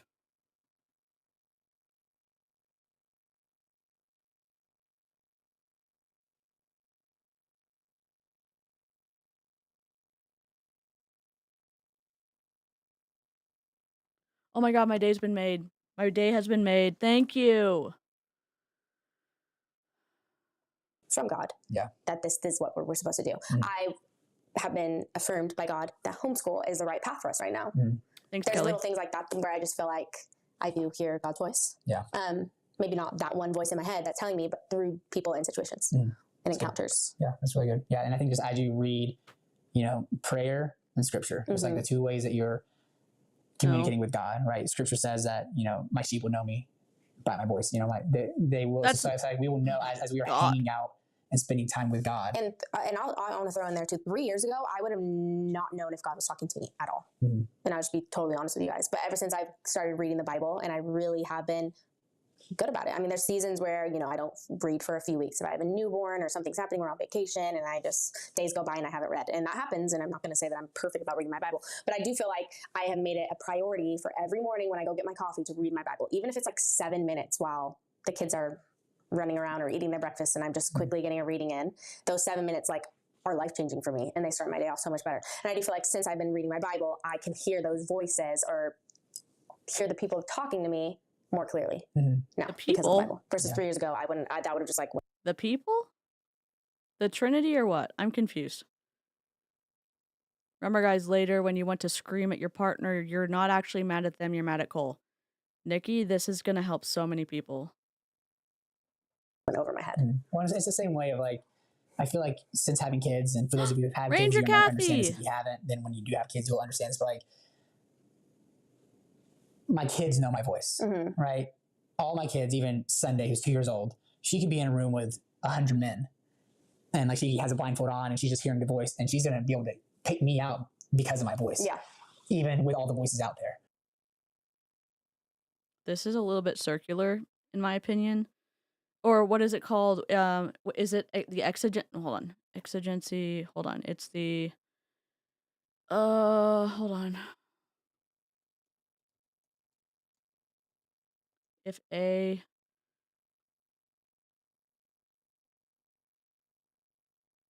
No, that's a different meaning. Hold on.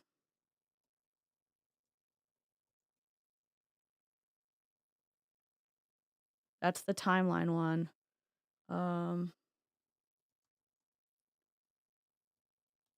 It's not the. It's not if A precedes B.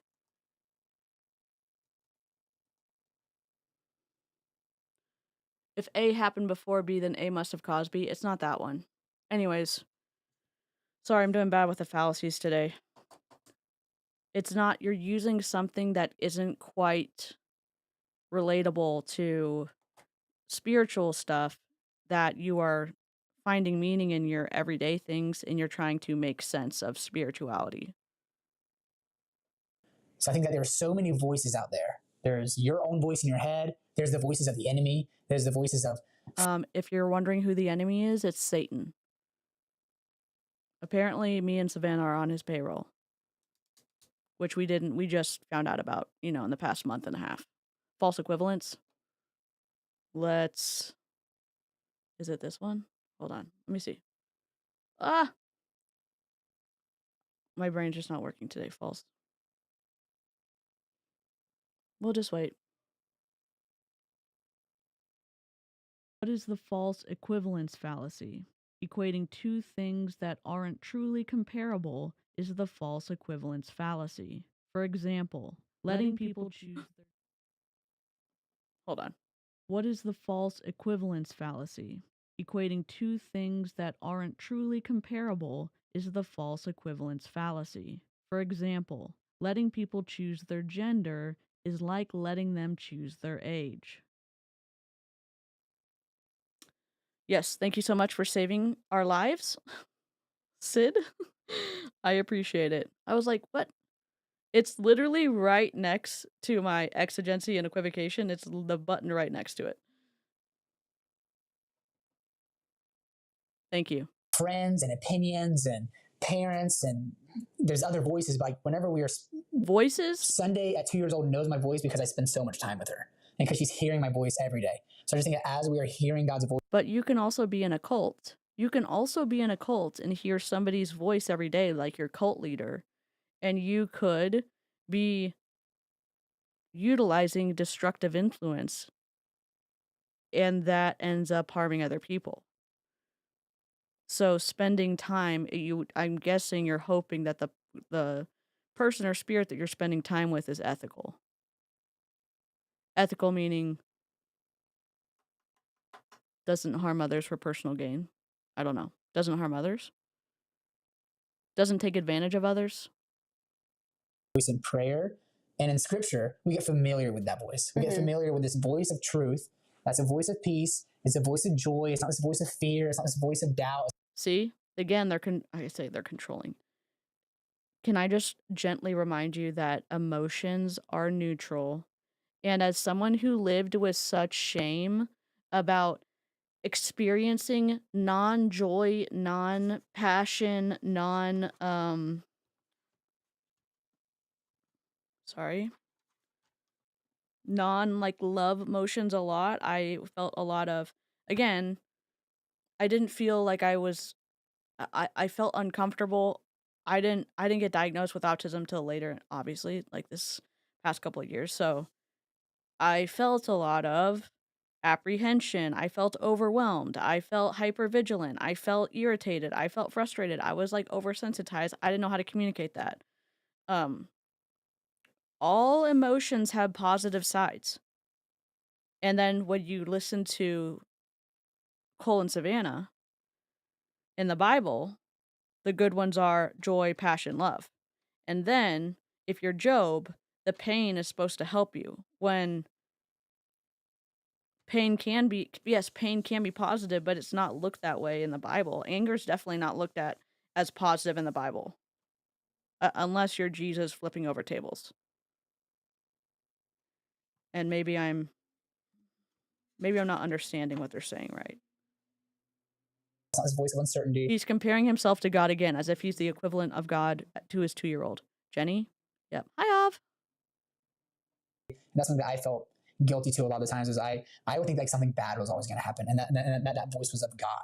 I thought that one of my kids was going to get sick, or I would even, we even had people at this church that we went to that was a little on the overly spiritual end that I maybe agree with, that would have a lot of words and prophetic things over you, that would have negative things prophesied over us, that were bad negative things prophesied over us, and I'd be like, oh man, like in the if you don't understand what prophecy is, if it sounds like he is talking more about like a tarot reading or a psychic reading, it's the way that some people in church treat it. They do treat it like a psychic type of reading. It is where somebody prays over you, they lay their hands on you, they start speaking, and then they tune into something and they start speaking things over people. Like they get pictures in their head and then they pray a little bit and then they say it to the people, and I know what I'm saying sounds weird, and yes, there's ethical Christians in the chat. I don't think I'm the right person to be talking about this, but I'm trying to explain. If you have no context, this can sound really strange.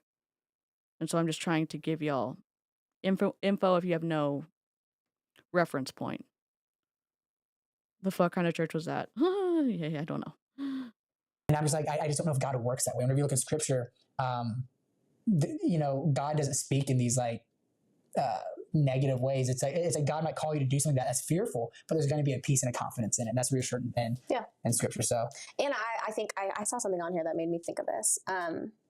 They said, yeah, I mean, pain can be a sign that something's wrong. I think like pain, if you have a scale, you have your window of tolerance, and you can feel hurt, pity, sad, you can feel loneliness. And then the gifts of pain are healing, growth, awareness. For example, like when you have surgery and you are recovering, there's pain there. It's a sign that you're healing. Like growth can be painful.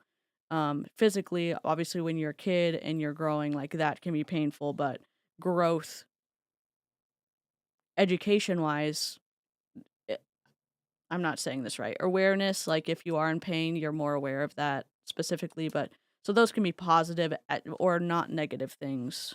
And yes, it is a sign that something can be wrong. In my opinion, I'm just telling y'all what I believe, obviously. I'm doing the same thing that Savannah and Cole are doing. But like, go to your therapist, don't go to me.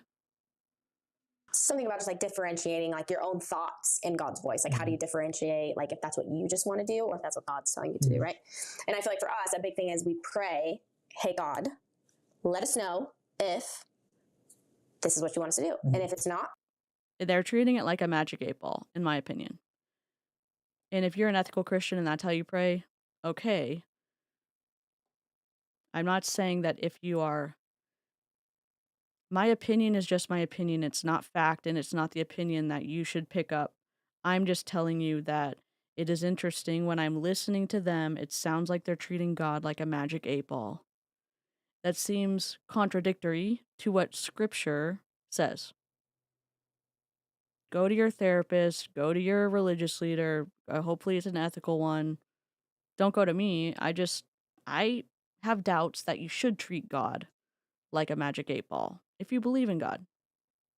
close the doors immediately, shut the doors super hard and tell us this is not what we're doing. Yeah. Oh, remember that time they clickbaited their daughter having cancer? Sure do. Fuckery's afoot. Yes. Exactly, Jenny. Good point. This is...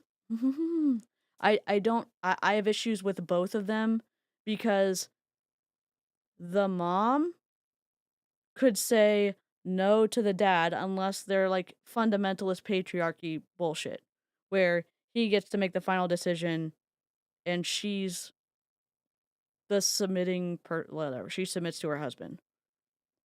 Meaning the guy gets the last say in everything. I hope that's not the case, but they both have the responsibility to protect their kids. And exploiting them is not protecting them.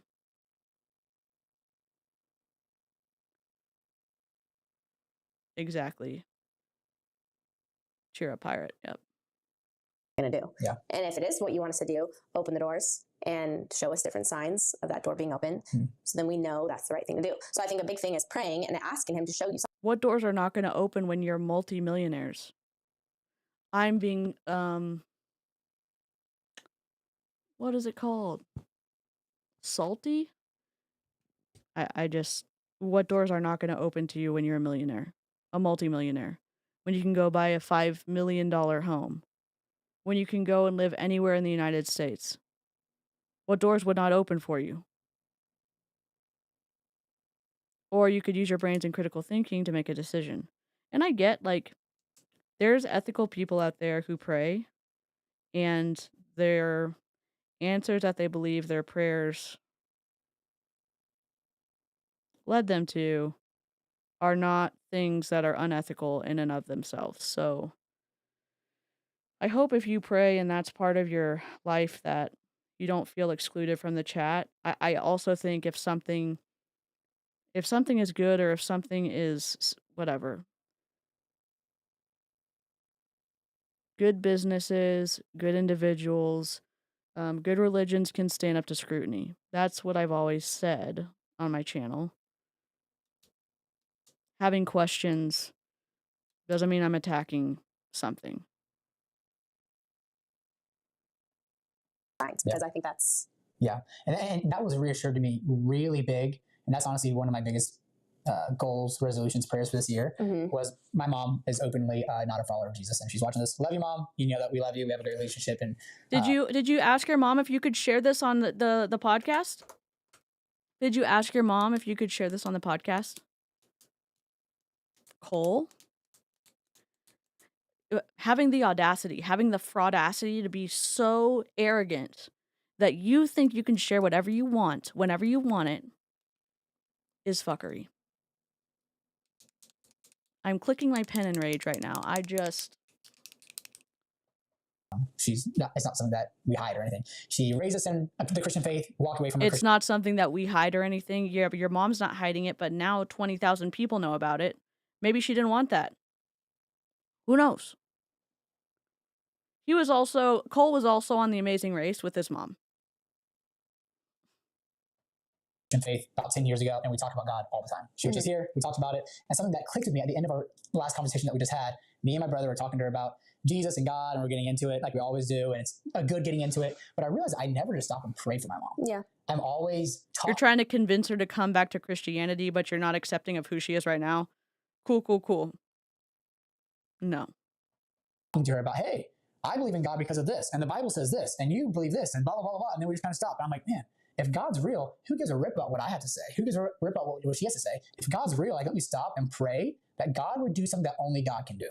And like what you just said, like, God, do something that only you can do that would open a door or close a door. Like, I don't want to lean on my own understanding. I don't want to just like move to Tennessee because I want to move to Tennessee. Yeah. I don't just want to like start this business because I want to start this business. That's going to fail because of I don't just want to convince you that God's real because look, if you look in history, it lines up and blah, blah, blah, blah, blah, and this happened in here, and then they found this here. And it's like, no, like, I want it to be undeniably that God is real because he intervened. Because we prayed, and through our prayer, God moved. Yeah. You know? So that's something that I was even convicted with literally like a few days ago. Like, man, just like pray that God, that this real God who hears our prayers will intervene.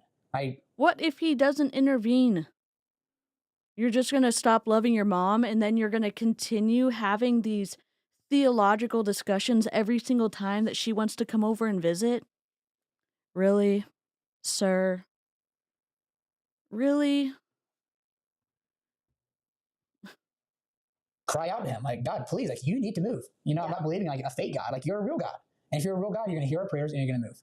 And if you don't, then for whatever reason, you chose not to. That's not on us. Yeah. That's on God. And his ways are higher than mine. And okay, we could get into the weeds of that a lot more. Yeah, that's right. But hearing not trying to be mean, John. No, I'm not bored. All right, guys, we are now answering the top 3 questions. Okay. Oh, actually, 4 questions. 4 questions. Ready? Here we go. This is a long one. Are you ready for this one? I'm ready. Okay, this one's definitely going to be more for you. Long question. Bear fruit with me. Okay. Here we go. Oh my God. This new camera's nice. Check it out. Golly. I don't know like that close. You're going to see my like razor burn. All right. I know Everly's biological dad passed away. I'm just wondering how Savannah co-parented with her dad. I am currently in a horrible co-parenting relationship with my children's father. We were in a relationship for 3.5 years, and it was unfortunately abusive. To this day, he still tries to continuously bring me down and still verbally and emotionally abuse me and put my kids in the middle. They are 2 and 3 years old. Do you have any advice on how to co-parent healthy, even if the other person does not want that to happen? What do you recommend? Oh, dear God. I tried being nice, keeping quiet, and also sticking up for myself, but nothing helps or changes. First off, I really admire your vulnerability. I think it's such a tough thing to be open about. That's a really tough question. So for those of you in this community who are, and that's why we made it anonymous, you know, we don't know your name, but God does. God knows your name and your situation. At the end of this, we're going to pray for you. We're going to pray for all you guys to stay for the prayer. What about therapy? What about cutting off access if you are in an unsafe position? And I'm hoping that when she says that they were in a relationship, that she is in a safe, separate location, and then go to therapy, because the power and control cycle of abuse is awful. And I don't think they're qualified to answer this. But that's such a real situation. You know, it's not like That's such a real situation? Like a pretend situation? Dear God. Cole? I think he struggled with drugs. And I think allegedly that's what ended up taking his life.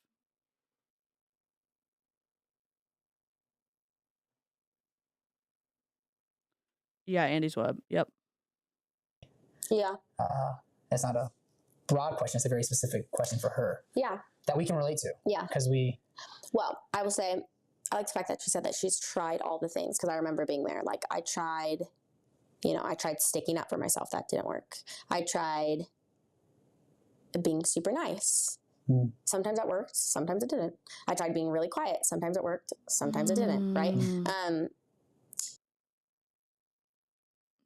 I'm sorry, I'll let her keep going. When ultimately I just had to kind of just keeping neutral is kind of where I ended, is just keeping neutral. I always wanted to make sure that Everly always saw me be the bigger person, right? So I never wanted her to see being the bigger person also.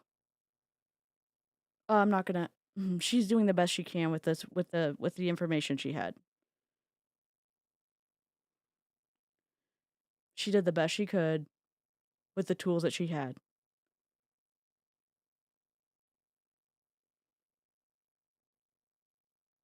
It's twisty because when there's an imbalance of power, you are trying to keep yourself and yourself safe. If you have children, you and your kids safe. And if there's an imbalance in power, if there's emotional ABUSC, or if there's physical ABUSC, or if there's SEXUAL ABUSC, get professional help. File a police report, and it's easier said than done. It is easier said than done. I'm just listening to her talk about how she was trying to show her daughter that she could be the bigger person. You standing up for yourself and keeping yourself safe, like whatever that looks like, is you being the bigger person. And it's hard to see. It's hard to listen to and watch Cole in this situation.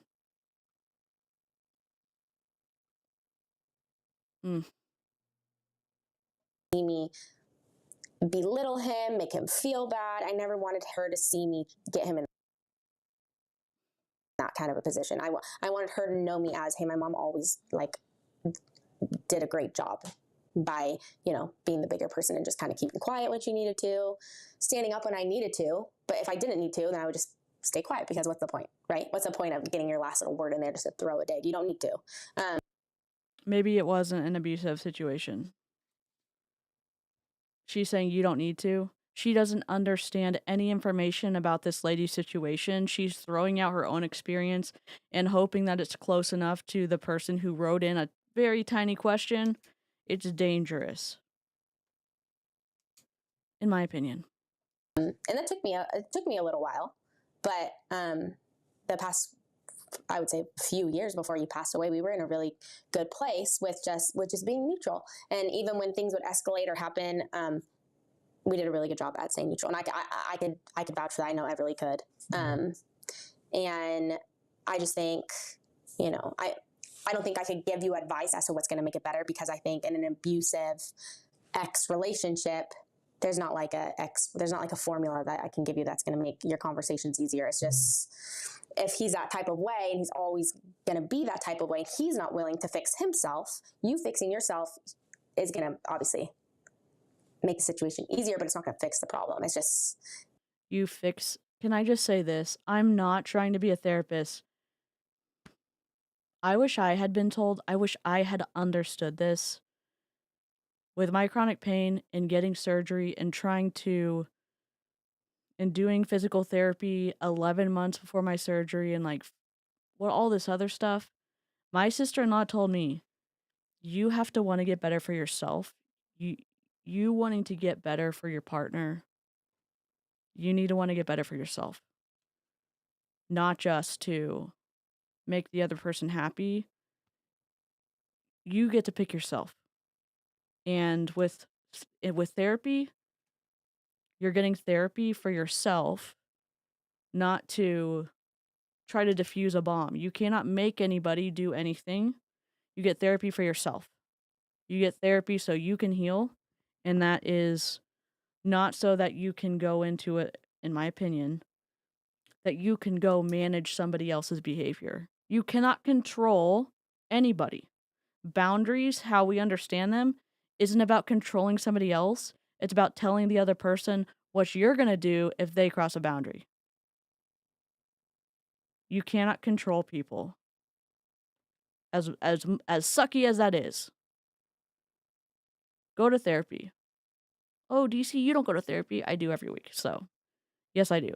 And I'm not saying my answers are right. I'm saying you deserve to get help for you, not just as a secondary reason to get help, and the first being that you're trying to, diffuse some kind of explosive situation with your partner or your family or whatever. You deserve to get help for you. You deserve to keep yourself safe. You just keep being a kind person and keeping the person that you want your kids to look up to and see. And that's as best as you can do, unfortunately, because if he's not wanting to get any better, right? I mean, I don't really know how I can help them in that situation, is just to keeping the person that you want your kids to be. If they were in that situation, right? You want them to look up to you as, hey, my mom handled that as best as she could. I wanted Everly as her 8-9-year-old self to be like, hey, my mom, like, she handled that awesome. Even if she was getting yelled at or, anything. Okay, but oh my God. I feel big feelings about this because of the twistiness that watching a parent can have on a 9-year-old kid when they're looking and they're seeing their parent get yelled at.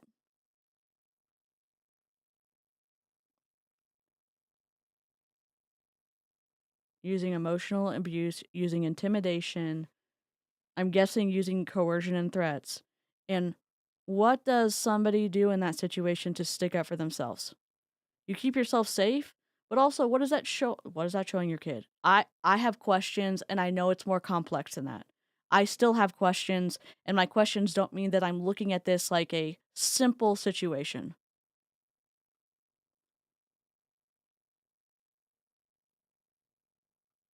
Yeah, talk to a lawyer. Get a mediator, get your children advocates, and present evidence to the courts on why you should not have to communicate with this person any longer. Great advice. And again, that lady wasn't specific. I hope, even if it's not specific, I feel like Cole and Savannah have the ability to have constructive influence, and they're using their own situations to guide a large group of people who it's vastly complex. And there's parasocial, obviously, there's a parasocial element too. Oh my God.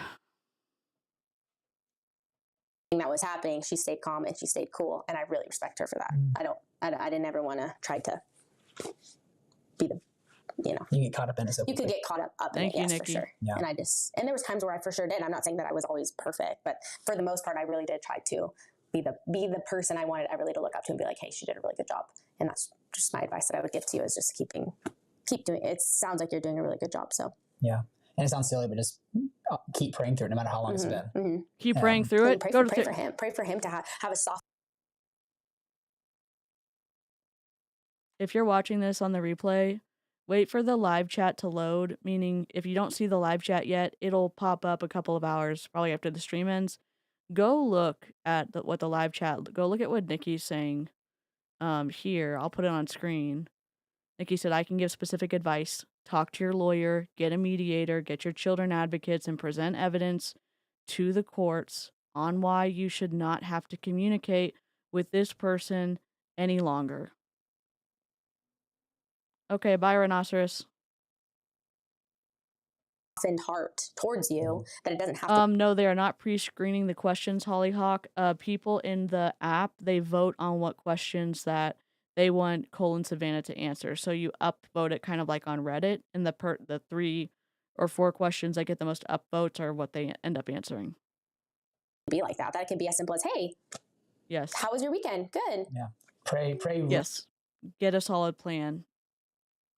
Exactly, Nikki. Yeah. Yeah, keep praying for him. Get some advocacy. Keep yourself safe, and when you can safely get help, get help. Love you, kids. It can be very simple. Would intervene in real and powerful ways, that God would break his heart, that God would, make opportunities to restore what's been broken. Because and any kind of co-parent. What do you mean? What are you talking about, Cole? I need to rewind it. I'm sorry. Like that. That can be as simple as, hey, how was your weekend? Good. Yeah. Pray Love real you, prayers kids. You know, it that can be very God simple. would intervene in real and powerful ways, that God would break his heart, that God would, make opportunities to restore what's been broken. Because there's, in any kind of co-parent mixed family relationship, there's a lot of brokenness. Mm-hmm.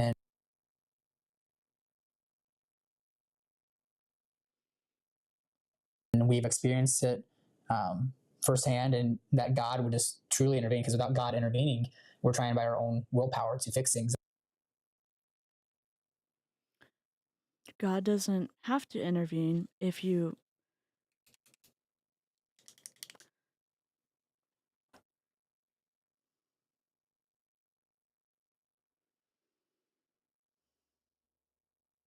can do it safely.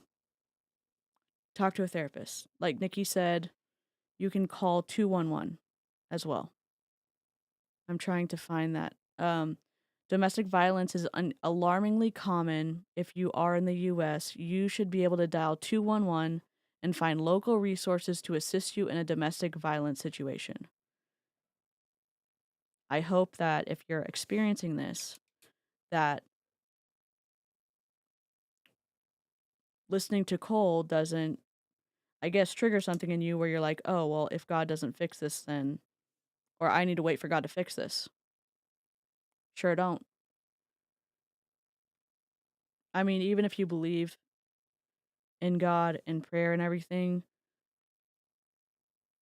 God can fix the person at a distance, especially if that person's going to therapy, especially if you have a protective order, if you are in danger. You deserve to be safe while God's figuring out your co-parenting situation or your partner situation or whatever. You don't have to sit there. I say sit there. You don't have to be around the person and feel like, oh my God, I'm doing something sinful if I'm going to keep myself. I'm going to go a way to keep myself safe. I'm telling you, that's the twistiness sometimes that can come with religious indoctrination, that you have to wait and stand by your partner, and you have to, like, if you don't, then you're whatever, you're in sin or something. Hell no. Hell no. And I know that leaving and getting yourself safe are very complex sometimes.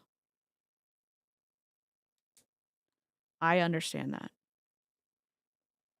That are just really broken and really hurtful, so that God would, every day, you just can't give up on that prayer. And it's a long prayer. Yeah. It's a constant thing. Yeah. Okay. Mother trucker.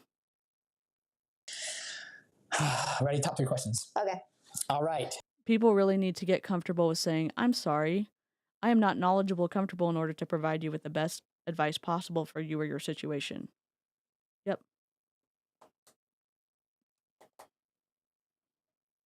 Here we go. I recently found out my husband watches porn. How do I go about handling this as a godly wife? Well, I don't know. Trigger warning. This is going to be very, like, religious. first of all, pray with your husband. I know it sounds, but really, pray with him, because it's something that he's struggling with, right? It's a demon that's inside of him that he's struggling with. It's so bad that he needs help. So obviously you're going to get mad and you're going to get upset, and it's normal for you to be like, just put the blame on him and be, wow, how could you do this to me, blah, blah, blah, blah, and just get so heated, right? But really, You can also do that if it's not something that y'all both have decided that is or is not welcome in your marriage. Everyone has different standards, okay? Everyone does. Everyone has different standards.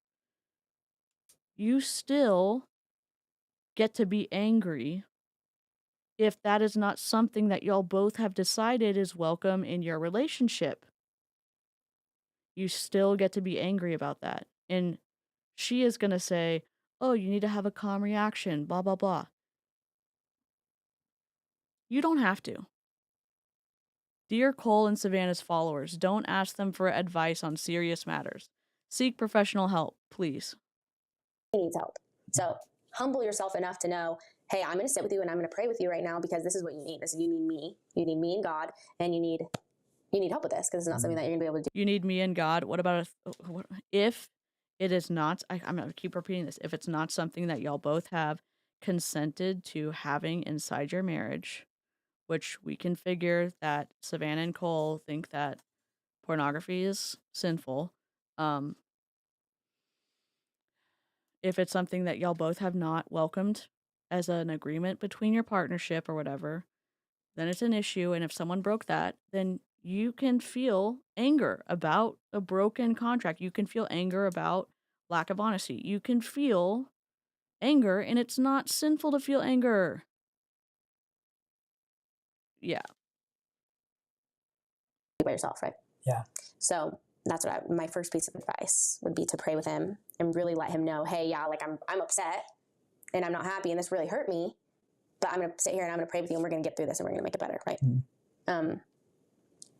Besides that, I mean, that's hard. That's a hard topic. I know so many guys struggle with that. So yeah, being a wait for it guy, and obviously this is just a very broad statement, but also really quickly, I would like ask. Y'all are about to rage. I'm so sorry. Y'all are about to rage, and I'm about to rage. I don't want to word this wrong, but ask what his expectations are, almost, of like, hey.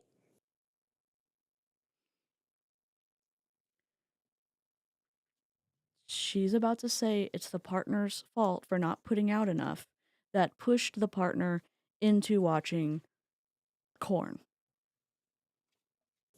First of all, when are you finding that you want to do this the most? Like, where is it happening?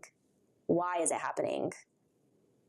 Is it happening because we haven't been intimate with each other in 5 weeks? Fuck this. Well then, hey, this is what I need to do as a wife to fulfill those needs, right? And then if it's just like, okay, I'm fulfilling my needs and he's still doing it, then that's when we can figure out something else, right?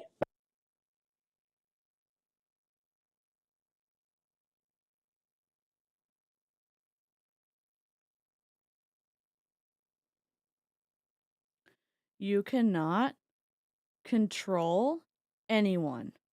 And people like Cole have the ability to have self-control and moderation and containment.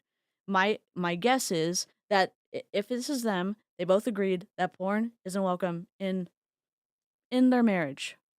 This Savannah is talking about this question in the chat. My guess is everybody who subscribes to this podcast believes similarly to them. And if you're religiously indoctrinated in this kind of patriarchal situation where he makes all the decisions and he uses his male privilege is being the one to define men's and women's roles, and she has been taught, oh, listen to the guy, and that for some reason it's her fault or it's the partner's fault, the partner who is, in this case, like, let's say in the church specifically, more common to have male men and a relationship between a man and a woman is more common, and that in the Bible it talks about her submitting to him, and for some reason it's her fault if he has been watching stuff that they haven't agreed upon. No.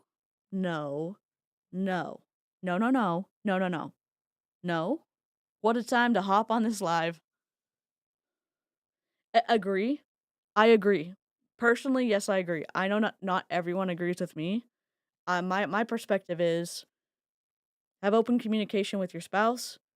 I've read some of the research that you're talking about, but I think I'm coming from a perspective of it's not your fault if your partner. You are not the reason that your partner is cheating on you. You're not the reason that your partner is watching pornography. If that hasn't been an agreement between y'all, it's not your fault. It's the decision of the other party every single time. separate from you, and then you saying, well, for some reason, us not being together more is causing you to watch this.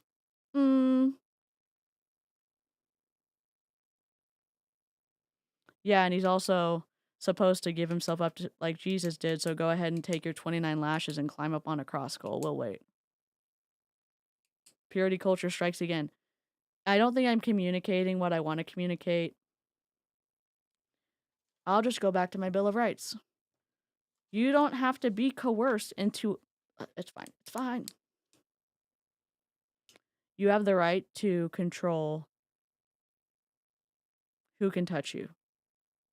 Even if you're in a partnership, even if you're married.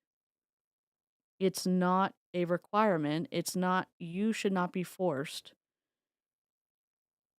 to have an interaction or physically, like, touching someone in an intimate way if that's not what you want to do. And your religion should not force you to do that. You should have autonomy over your body, and somebody else should not force you to do something that you don't want to do, in my opinion. God dang. But that's just something else I wanted to throw in there. Porn and lust is it's hard. It's a monster, Mm-hmm. and it destroys marriages. It destroys men. I mean, I would say keep it completely out of your marriage. Yeah, porn is rampant. I know a lot of people will be like, oh, we watch it together, and that makes it okay. I would just keep it completely out. I just don't. If you have the Holy Spirit inside of you and your marriage, there's no way that you're not going to have the conviction that that's not.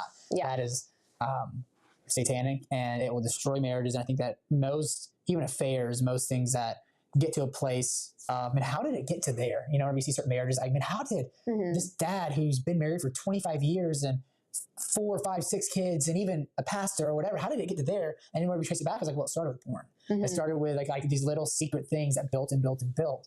So, I mean, speaking to the men, I think that men have to have so much accountability around them that they don't. Men have to have so much accountability around them?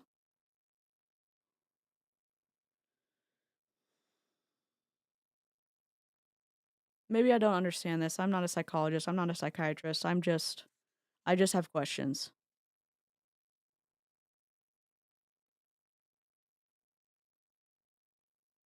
For sure, Hollyhock.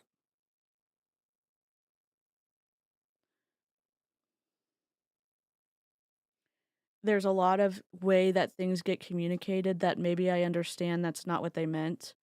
There seems to be conversations in some religious communities that's not limited to Christianity. But for some reason, guys don't have to have self-control, and girls or the weaker party or whatever have to make sure that we do not make guys stumble, that they don't have to have self-control, but we do, and we have to make sure that we're not doing anything to push the guys into doing something, because of course they can't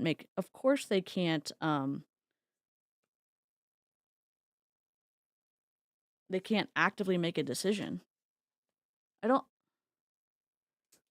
I understand accountability. I understand hormones. I understand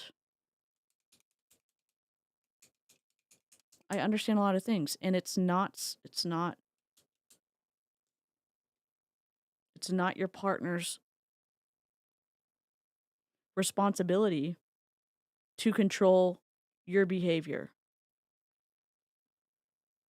Men have no self-control, clearly. Sarcasm. You are never responsible for the choices others make, nor should you bear the weight of their actions. Perfectly said. Perfectly said. Slippery slope fallacy. Let's play it. Where are you? What is the slippery slope fallacy? Arguing that one small step will inevitably lead to a chain of negative events is the slippery slope fallacy. For example, if we legalize marijuana, soon all drugs will be legal.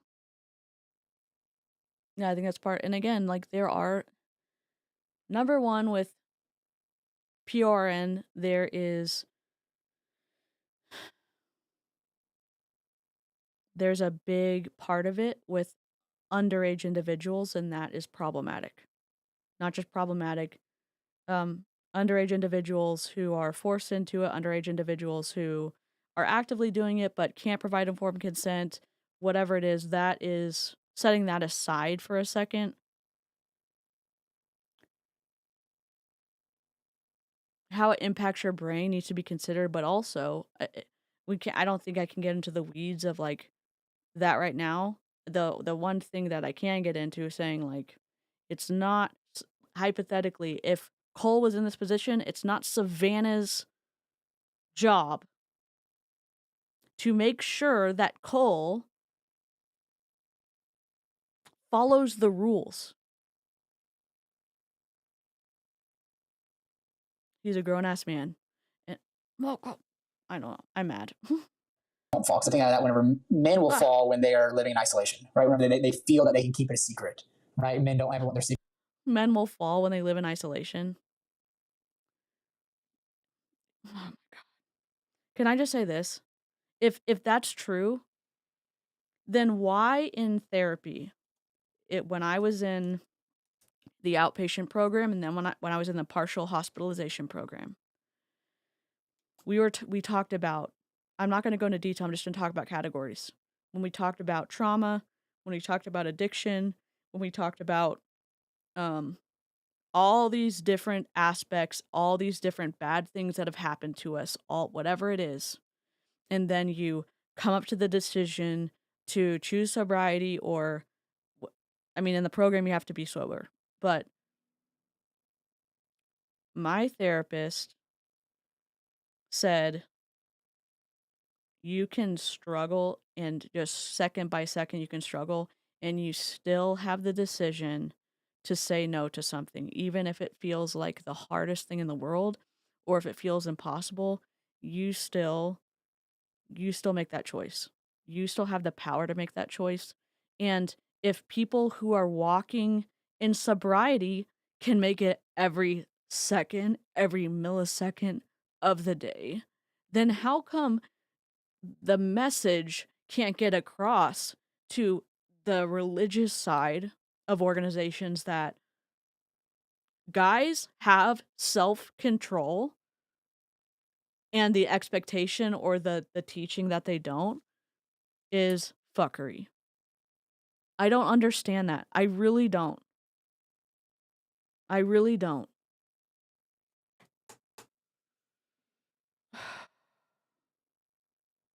To come out or whatever it is. I think that living in a constant state of accountability for a man is important. Within a marriage, like you mentioned, just that constant communication, communication. And I love my buddy Luke Lazan. You know, Luke, he would always say that as a lot of these pastors were falling from affairs, from cheating on their wives or whatever it is, and a lot of people would say like, oh, I can't imagine doing that. I don't know how they did that. He'd always be the one to say like, I could imagine doing that if I put myself in situations to do that. You know, he was always humble enough to be like, I would fall if I did not put these boundaries in place. So I think it's like, even like, oh my God, within your marriage, being like, we are all close to falling off the edge if we don't X, Y, and Z, right? If we don't have these boundaries, and like you mentioned, like what areas in your life will cause you to fall, will cause you to stumble, will cause you to this. So I understand. For example, if you are walking in sobriety and abstaining from alcohol is very difficult, going to a bar might make your walk in sobriety even more difficult, and it may make the decision for you to say no extremely difficult. That doesn't make you can still make the decision to say no. And I'm not saying go to a bar if you're in sobriety. I'm saying that Cole talking about being in positions that will make you fall, the wording is twisty because you choose, even if you've been through awful things, even if you're using the maladaptive coping mechanisms of addiction, even if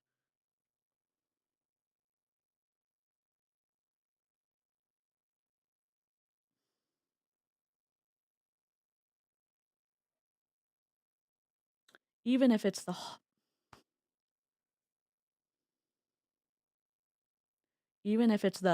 heaviest burden in the world, You get to decide at the very end of the day. I'm not saying that decision is easy. I'm saying that it's not just you tripping over and finding yourself somewhere. In most situations, I'm not talking about the specific view where you do something against your ability to offer informed consent. Just having those conversations and being aware that, like if you haven't had a conversation with your spouse about porn, probably have it. Like just have it, and because I guarantee it's something that your husband struggled with prior to marriage, at some point within your marriage, and you guys are supposed to be best friends, and it's a conversation like anything within marriage that you should have, right? Yeah. The hard conversations aren't fun to have, but it's much better to have those conversations and work through them, and figure out healing and all the good things, and to have something happen later down the road. Yeah, that's good. And have that conversation then, right? I'm sure a lot of people could talk a lot better about that topic than us. But you're not wrong. Top 2 questions, ready? This is one of our longer podcasts. Okay, here we go. We'll answer these maybe a little bit quicker. This one, do you think, this is question number 2, the second most upvoted question. Do you think the second coming of Jesus is near? Thoughts on the subject? Second coming of Jesus. Answer this one, right? Yeah, I think you can answer it better than me. I don't think so. Some people get like very I don't think it's near. excited. If I'm answering quickly. Why? I just don't. There's not enough. I mean, there are, but not to the extreme. There's not enough biblical signs. Yeah. Oh, I think it has to get a lot worse. Yeah, I hear it. I do agree with that. Yeah, like it is. They may be about to say some things that will have ragey feelings in the chat. I don't think that Cole and Savannah understand what's going on in the world in general, and I'm not just talking about only in specific countries. There's atrocious things that happen all over the world. There's atrocious things that happen here. I'm talking additionally about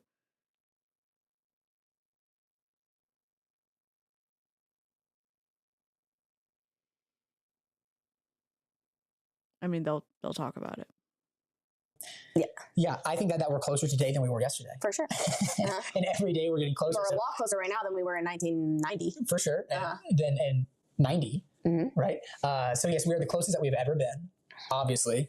I think that if you go and read Matthew, any of the Gospels, Jesus talks about it. Right now. Really, I think it's Matthew, and this is just out of top of my head. I think it's Matthew chapter 23 or 24. Jesus talks about the things that come before Jesus comes. So it's almost like the birth pains of a mom. Like, that like a baby's coming whenever her birth pains start happening, whenever she starts hurting. Like you can tell whenever mom's about to have that baby. I love that Cole's telling us about birthing a baby right now. I love that Cole's the one talking to us about that. It's like, oh man, you look like you're about to have that baby. Oh really? Yeah, when her mom's about to have that baby because she's hurting. And Jesus talks about that the same way with the earth. Like you can tell whenever Jesus is getting close because you can just look at the earth and be like, the earth can't take much more of what's going on. Which a lot of people would say that's where we are right now. A lot of people would say that, but I don't think. I think it has to get a lot worse. Especially just you look at the U.S. and it's like, man, we got a good life. Yeah, we got a good life. Like the Bible talks about persecution, and there's those things globally. So yeah, all over the world. Because apparently the United States is the center of human existence. Yes, globally it has been happening and it is happening. But I think that there will be persecution within our own country. I think that because only persecution happening in the United States would be some of the signs that the end times are coming.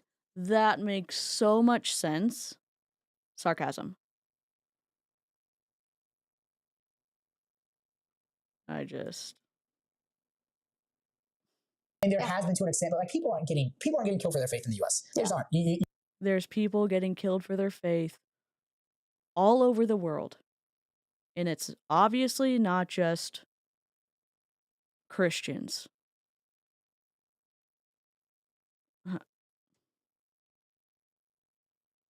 And it's not just about religion. It's about how people live their life. It's about individuals who haven't had access to education, getting access to education, and them, like, I don't know if I have the spoons to talk about this. There's so much going on in the world.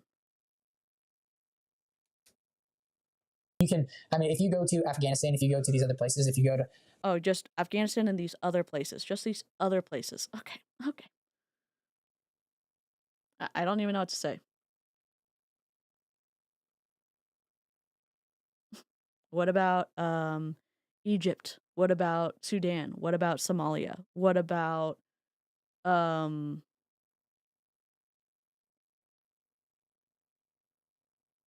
the Democratic Republic of the Congo? What about Myanmar? What about, I don't know, like I don't want to get into this, but like I'm just saying, like,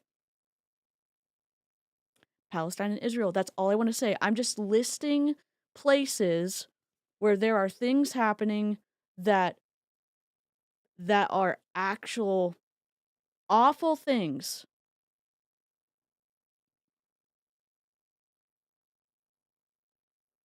And Cole is saying, well, we are not getting persecuted here in the United States, so I guess everything going on in the world isn't impactful enough.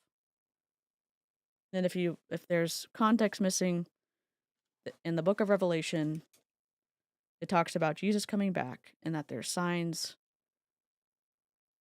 of Jesus coming back. Yeah. I mean, I'm fine with like listing places. I don't have the spoons to be able to moderate the chat. If it's going to be more than us just listing countries where things are happening, if that makes sense. And in the future I might have more spoons. It's just Cole and Savannah have sucked them right out of me.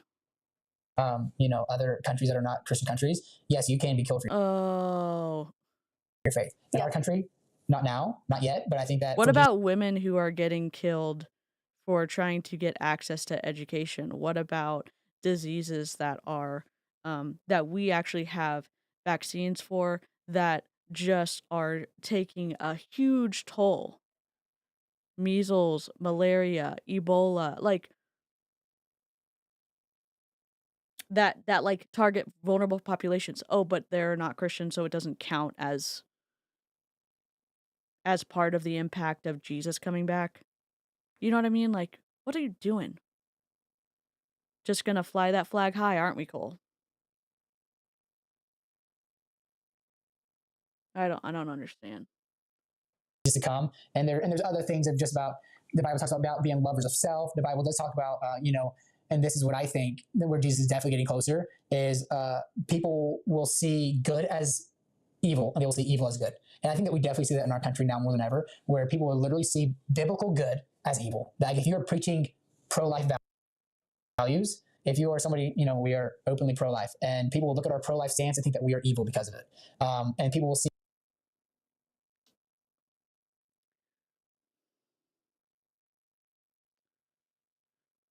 Yeah, I mean, yes, there are awful things happening here in the United States too. I think I misspoke in terms of what Cole is talking about is persecution of Christians in that is happening in other places, but there's many, like even more so, other people groups being persecuted. And it's not just about that. I mean, it's like poverty, inequality, human rights violations, disease, COVID-19 in 2020. Like organized crime, terrorism, like there's so many things going on in the world.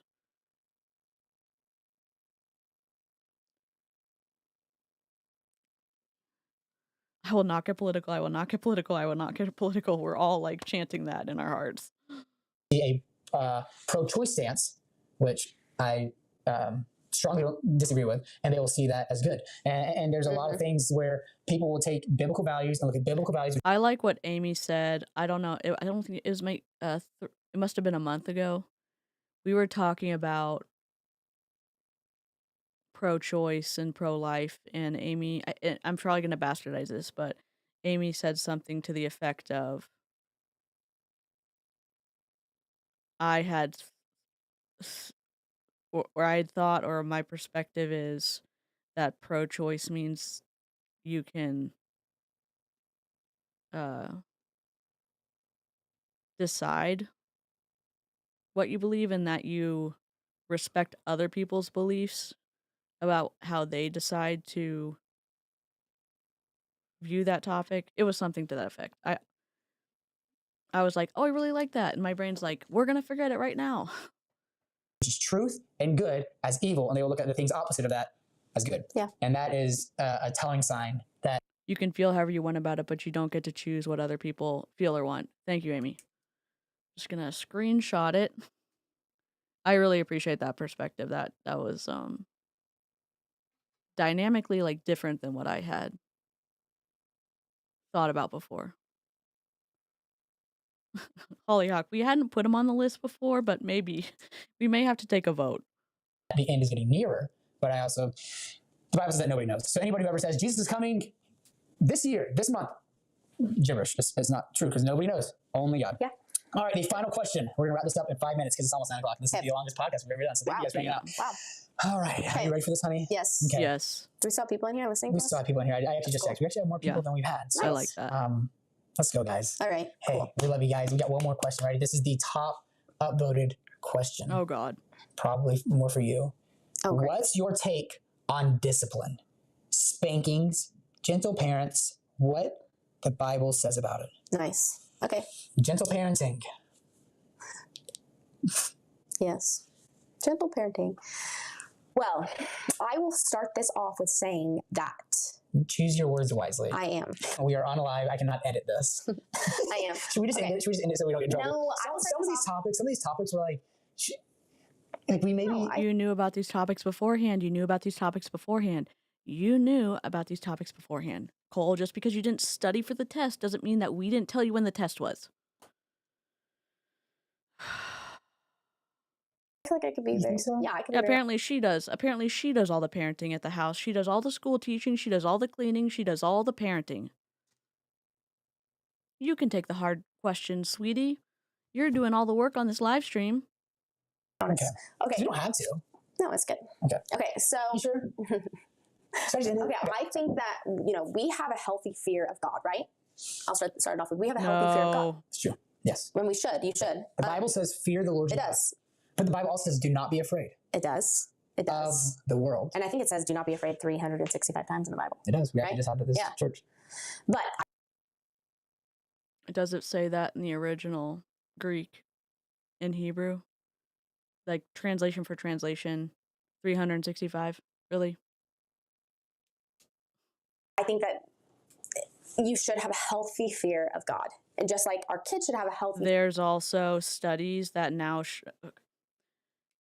there's studies that have and there's this doctor out in Boston who has done studies on the brain regarding there's lots of people who have who've done studies regarding corporal punishment and the impact on the brain. Decide I got spanked growing up. I'm not coming from this place of like, oh, gentle parenting, because like I haven't experienced anything else. I'm just saying that there's interesting information that we have available now about the impacts of corporal punishment in the physical sense. So I'm not judging anybody else. I'm saying I have pivoted now that I've read from what I understand of the studies and listening to the people who did the studies. I have a different perspective about it now. Fear of us, right? They should know if I'm going to do that, I'm going to get in trouble for it, right? So I'm not going to go do that because I'm going to get in trouble. Or, hey, I'm going to do that anyways because I'm just feeling like being crazy today, and then they're going to get in trouble for it. I'm a big believer on following through. And whatever that is for you, whether that's a spanking, whether that's a timeout, whether that's taking away a birthday party, whatever that is.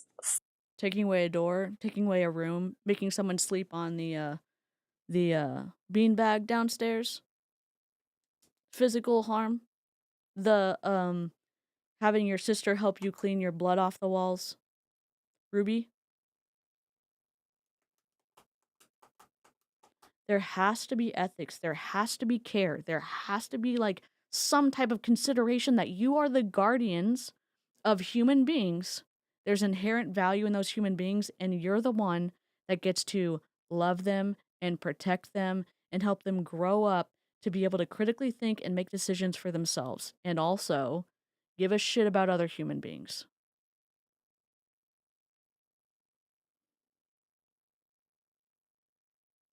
I will never be able to forget what I heard on that documentary, that Ruby Frankie documentary. I will never forget what we saw. And that was just a drop in the bucket. I will never forget it. There has to be a line somewhere.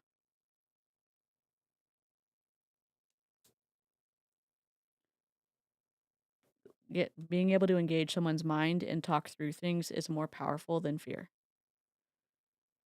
in my opinion. Following through with it, right? I would say when I was a young mom, I didn't really follow through with a lot of my punishments. I would say, hey, if you do this, this is what's going to happen. And then she would do it 3 times and nothing happened, right? So I started seeing later on when she was 4 or 5, oh, shoot, I just messed up, right? And I had to backtrack and figure that out. And he helped me a lot with that too, which was nice. But Cole? I also just kind of grew. The Ruby Frankie documentary.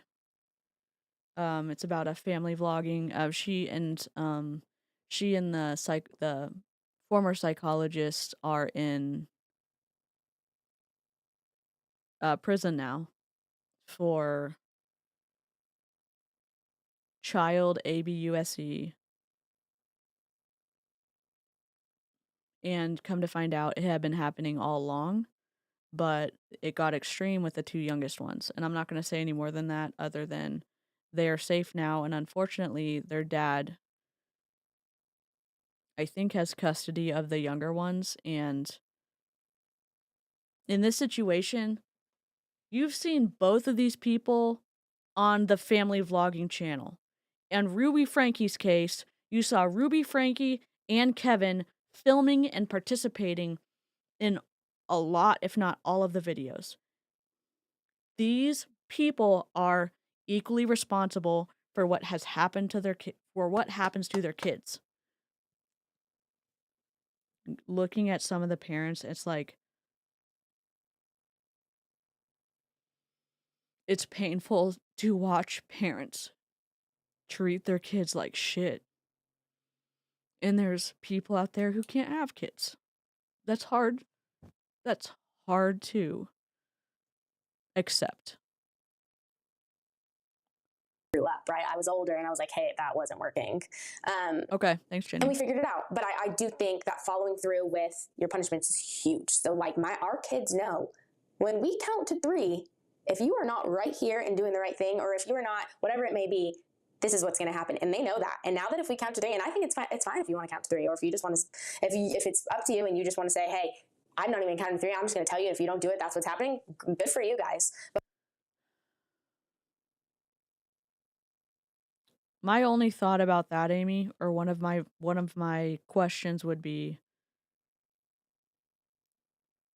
regarding some of the law and how things are prosecuted with regards to, let's say, MURDER. And if you are the getaway driver or the accomplice, then in some states it is equal regarding like how you can be punished for it. And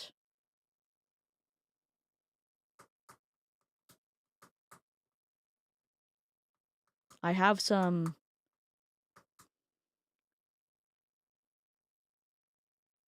I really do think that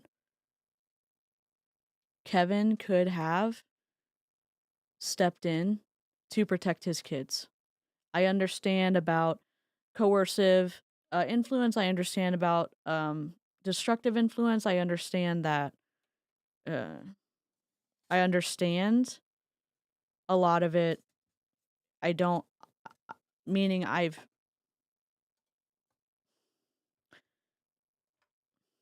understand a lot of it. I understand the idea that you can see a situation and realize the person was a victim of high control. And even still, those kids deserve for someone to protect them. And the dad could have. And I understand he wanted to get his wife back. My perspective is, and this isn't everybody's perspective,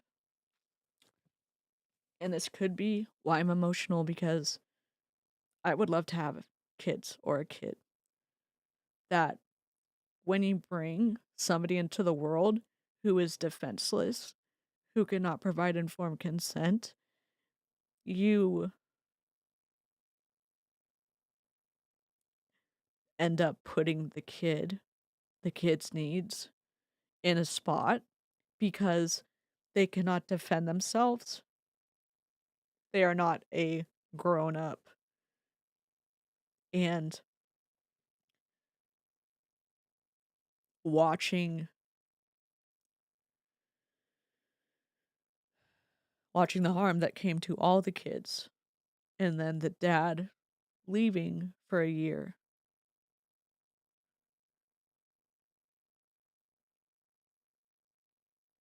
It's like heartbreaking, because the dad could have been someone that stood in the way between those kids and harm.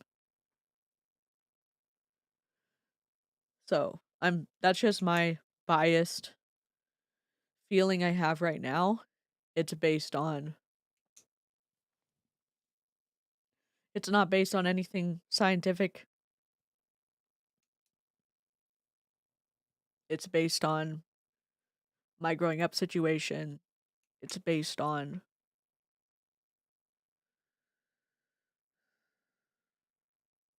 what I would have hoped to be able to do for my kids. And I'm not going to be able to have any. It's a messed up situation. It's incredibly complex. Jody was a master manipulator, and I think those two things can exist at the same time. That the dad could have said, taking responsibility and caring about my kids is more important than me being able to satisfy my desire to be with my wife. That's fine. I mean, we can have different opinions for sure. So I didn't mean to cry. Sorry. But for us, we say we count to 3. And if on 3 that doesn't happen, they know whatever that may be is going to happen. And so when we start counting, our kids are running to us, like running. It's really funny, but they just know, and they're very. It's happy. Really funny. Stop. To do it. It's not like they're a little scared at first, but then immediately they're like, oh, whew, like I'm doing the right thing and I'm listening. Mm-hmm. Am I saying this right? You can be the victim. You can be the survivor of destructive influence, and you can also be the perpetrator. You can do harm, and you can be the one being harmed. I understand it's complex with the dad. They both have fault. Yeah. No, I think a healthy discipline is really good. Yeah.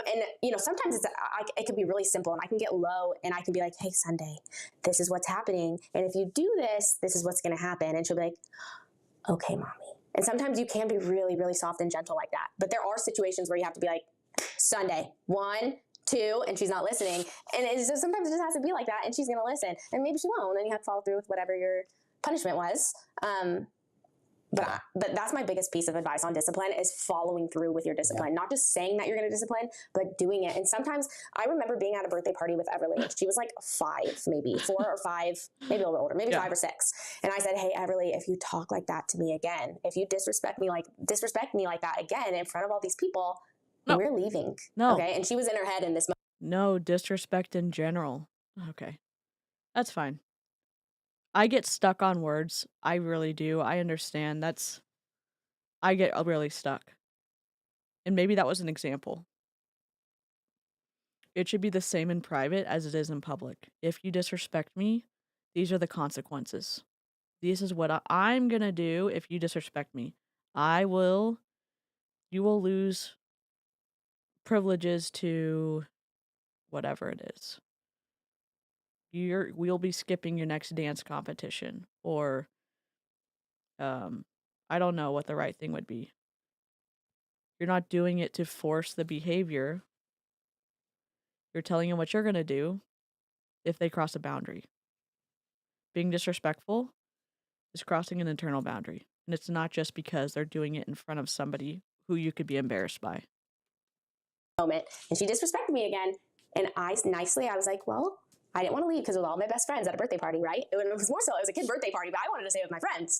And I remember holding her hand and saying, we're leaving. And it was really hard for me, but I got in the car, all embarrassed and awkward that my kid was talking disrespectful to me, which some people might have thought that it was like, whatever, like, oh, my kids do that to me all the time. But to me, that was really important. And I didn't want her to talk like that to me. So we left. And she cried the whole drive home. And I don't know. And again, it's my growing up experience. I don't remember my parents being embarrassed by us, and we were not good in public. Like, meaning we weren't just like angels in public. We're quite loud. We like playing imagination when we go to the store. At the hardware store, we're pretending like the forklifts are monsters and we're hiding in the the shelving. Like, we weren't perfect little angels when we went out. But I can guarantee you, she will not talk like that to me again in public. Sure. Maybe at home when she's feeling comfortable with us. Maybe at home. Yes. Yeah. But in public, she's not going to do that again because she remembers, hey, if my mom says something, she's going to follow through with that punishment. And I think that's really good. I think it's good to. Wasn't it more important to talk about civility and respect between humans? It's not my kid. It's not my family. It's okay. No, that your kids have a healthy fear of, hey, I'm going to do the right thing, right? Yeah. And if not, this is what's going to happen. Yeah. Yeah. No, that's perfect. I think that the Bible teaches us to have a healthy fear of God, because as is he comparing himself to God again? We fear God, then we don't fear the world. Mm-hmm. So I think that people are so anxious. If we fear God, then we don't fear the world. Okay. Around the world, because they have a lack of fear of God. But remember, we have a healthy fear of God, the creator of the world. That God, I want to love you, I want to serve you, I want to honor you with my life, and I only fear you because you are the only one who is capable of life and death. Mm-hmm. Okay. Whenever we have a healthy fear of God, it takes away the fear of the world, where I think we're so fearful of the world because we have a lack of a fear of God. And same thing, I think, with a healthy, loving parent. You understand how this can be twisted by any religion for unethical and self-serving purposes. Parents and their children, that as children can have a healthy fear of their parents, that they love them, they respect them, but a healthy fear of them, then it will remove the fear of the world, right? Oh my God. If they have a healthy fear of their parents, then they won't have to fear the world. Oh, I'm sorry. I guess we're not learning how to navigate the world in a way where we have the right to have tools that help us navigate. Okay. So, fear your parents so that you don't have to fear the world. Really?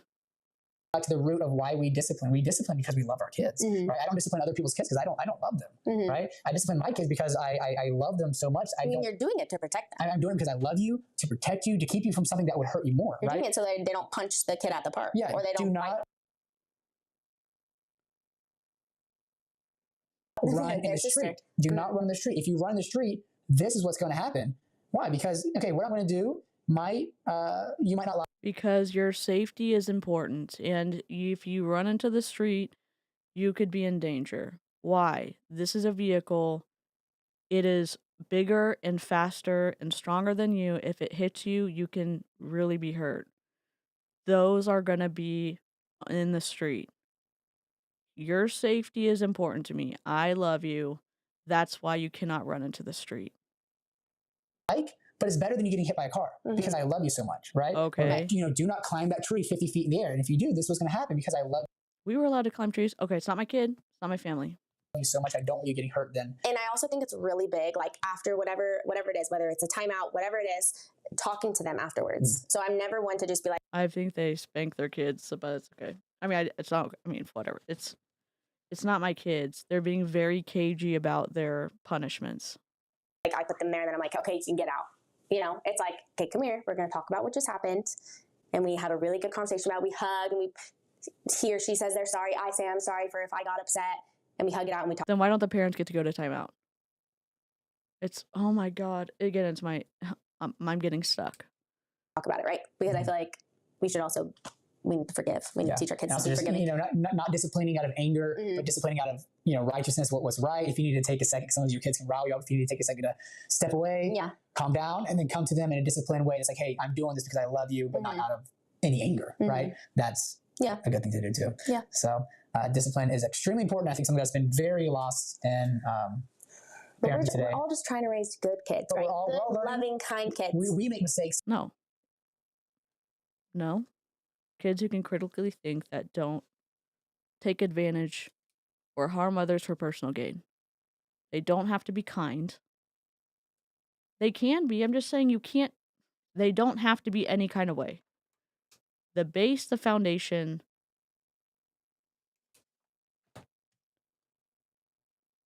I don't know. Whatever. It's not my kid. We're still learning. We aren't like, hey, we've been parents for, I guess, 12 years for you. 9 years for me, 9 years. We've been parents for a decade now. We got to figure it out. Like, we don't have to figure it out. We don't even have a teenager yet. So we're still learning. Yeah. But discipline is just as important. I know that discipline is just as important. Here's scripture to go along with it. Yeah. Discipline is just as important for a 1-year-old.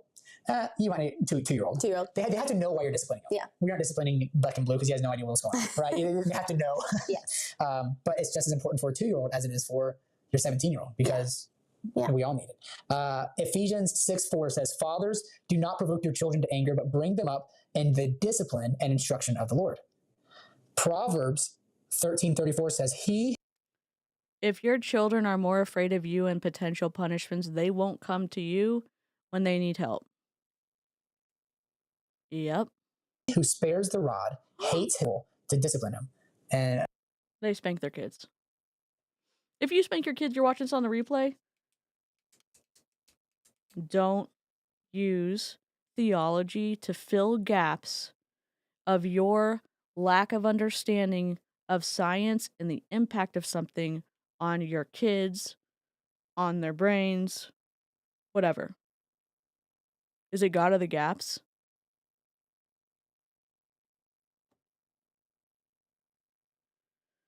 Mother trucker.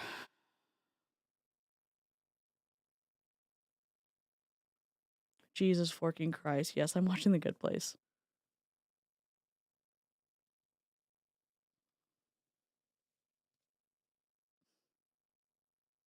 I have to take a break. God. A lot of people refer to spare the rod as an actual spanking, that he who spares the rod, he who does not spank his kid, hates him, which is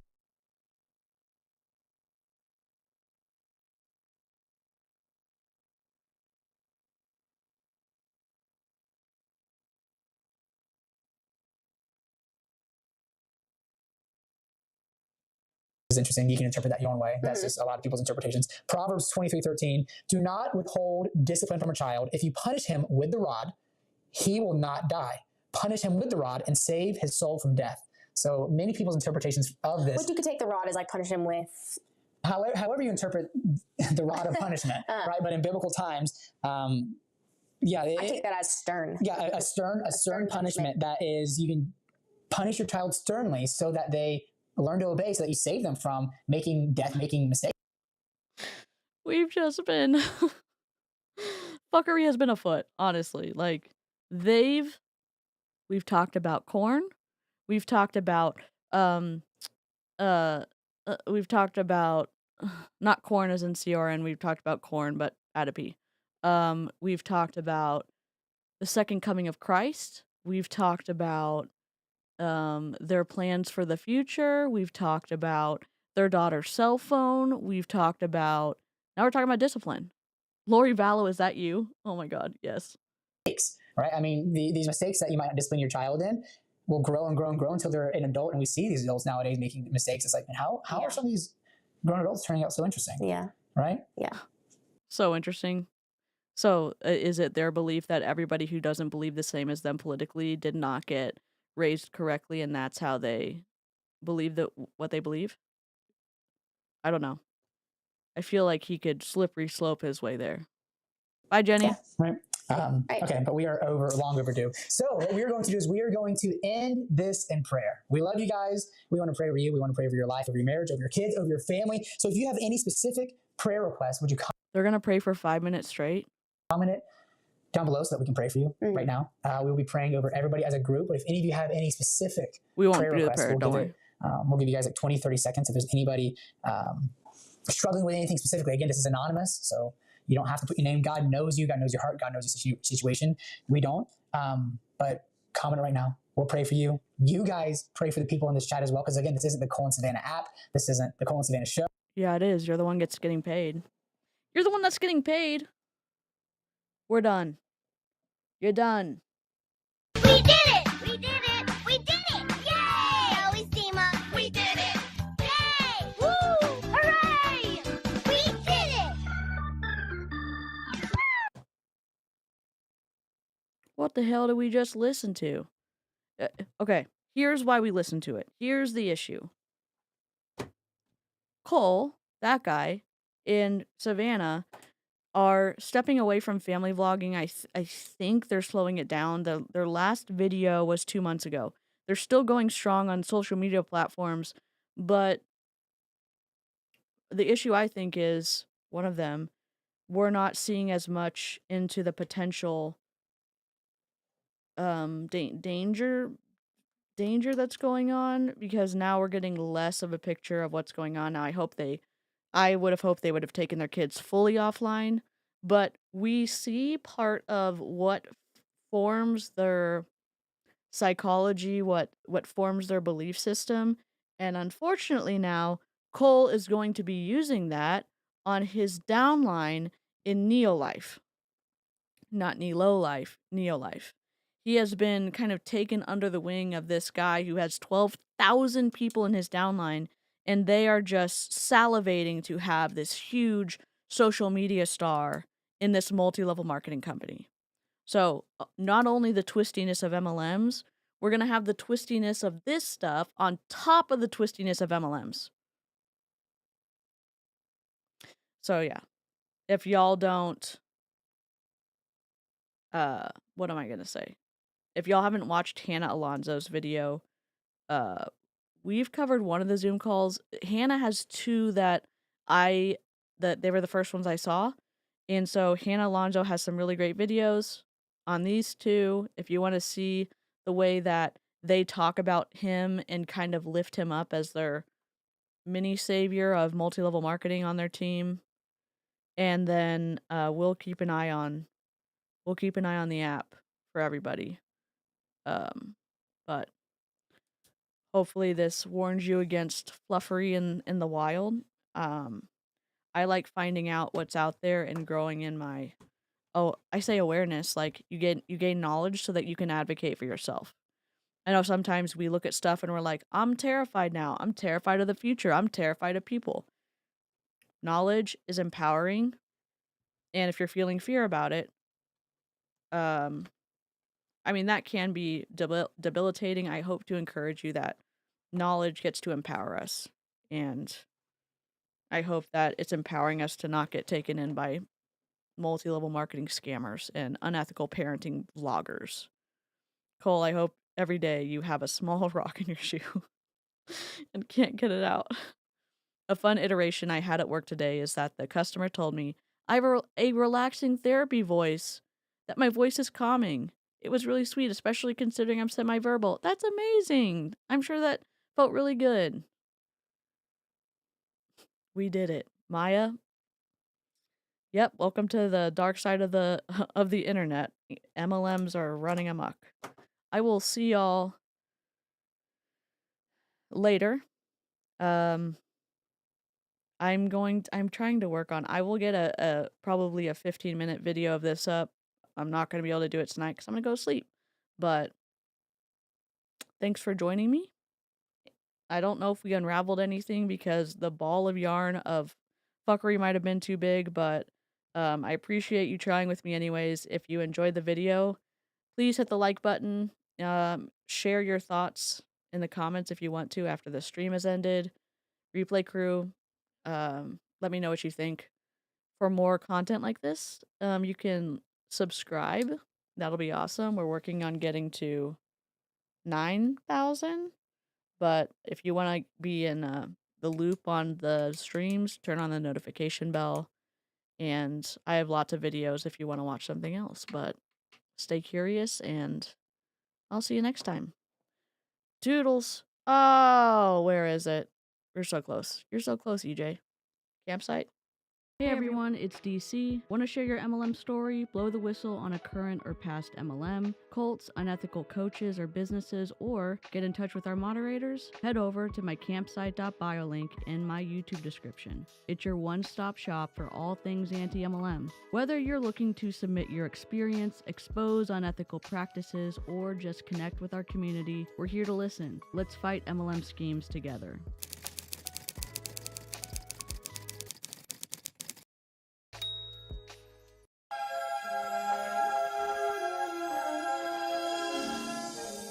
What the hell? God dang it!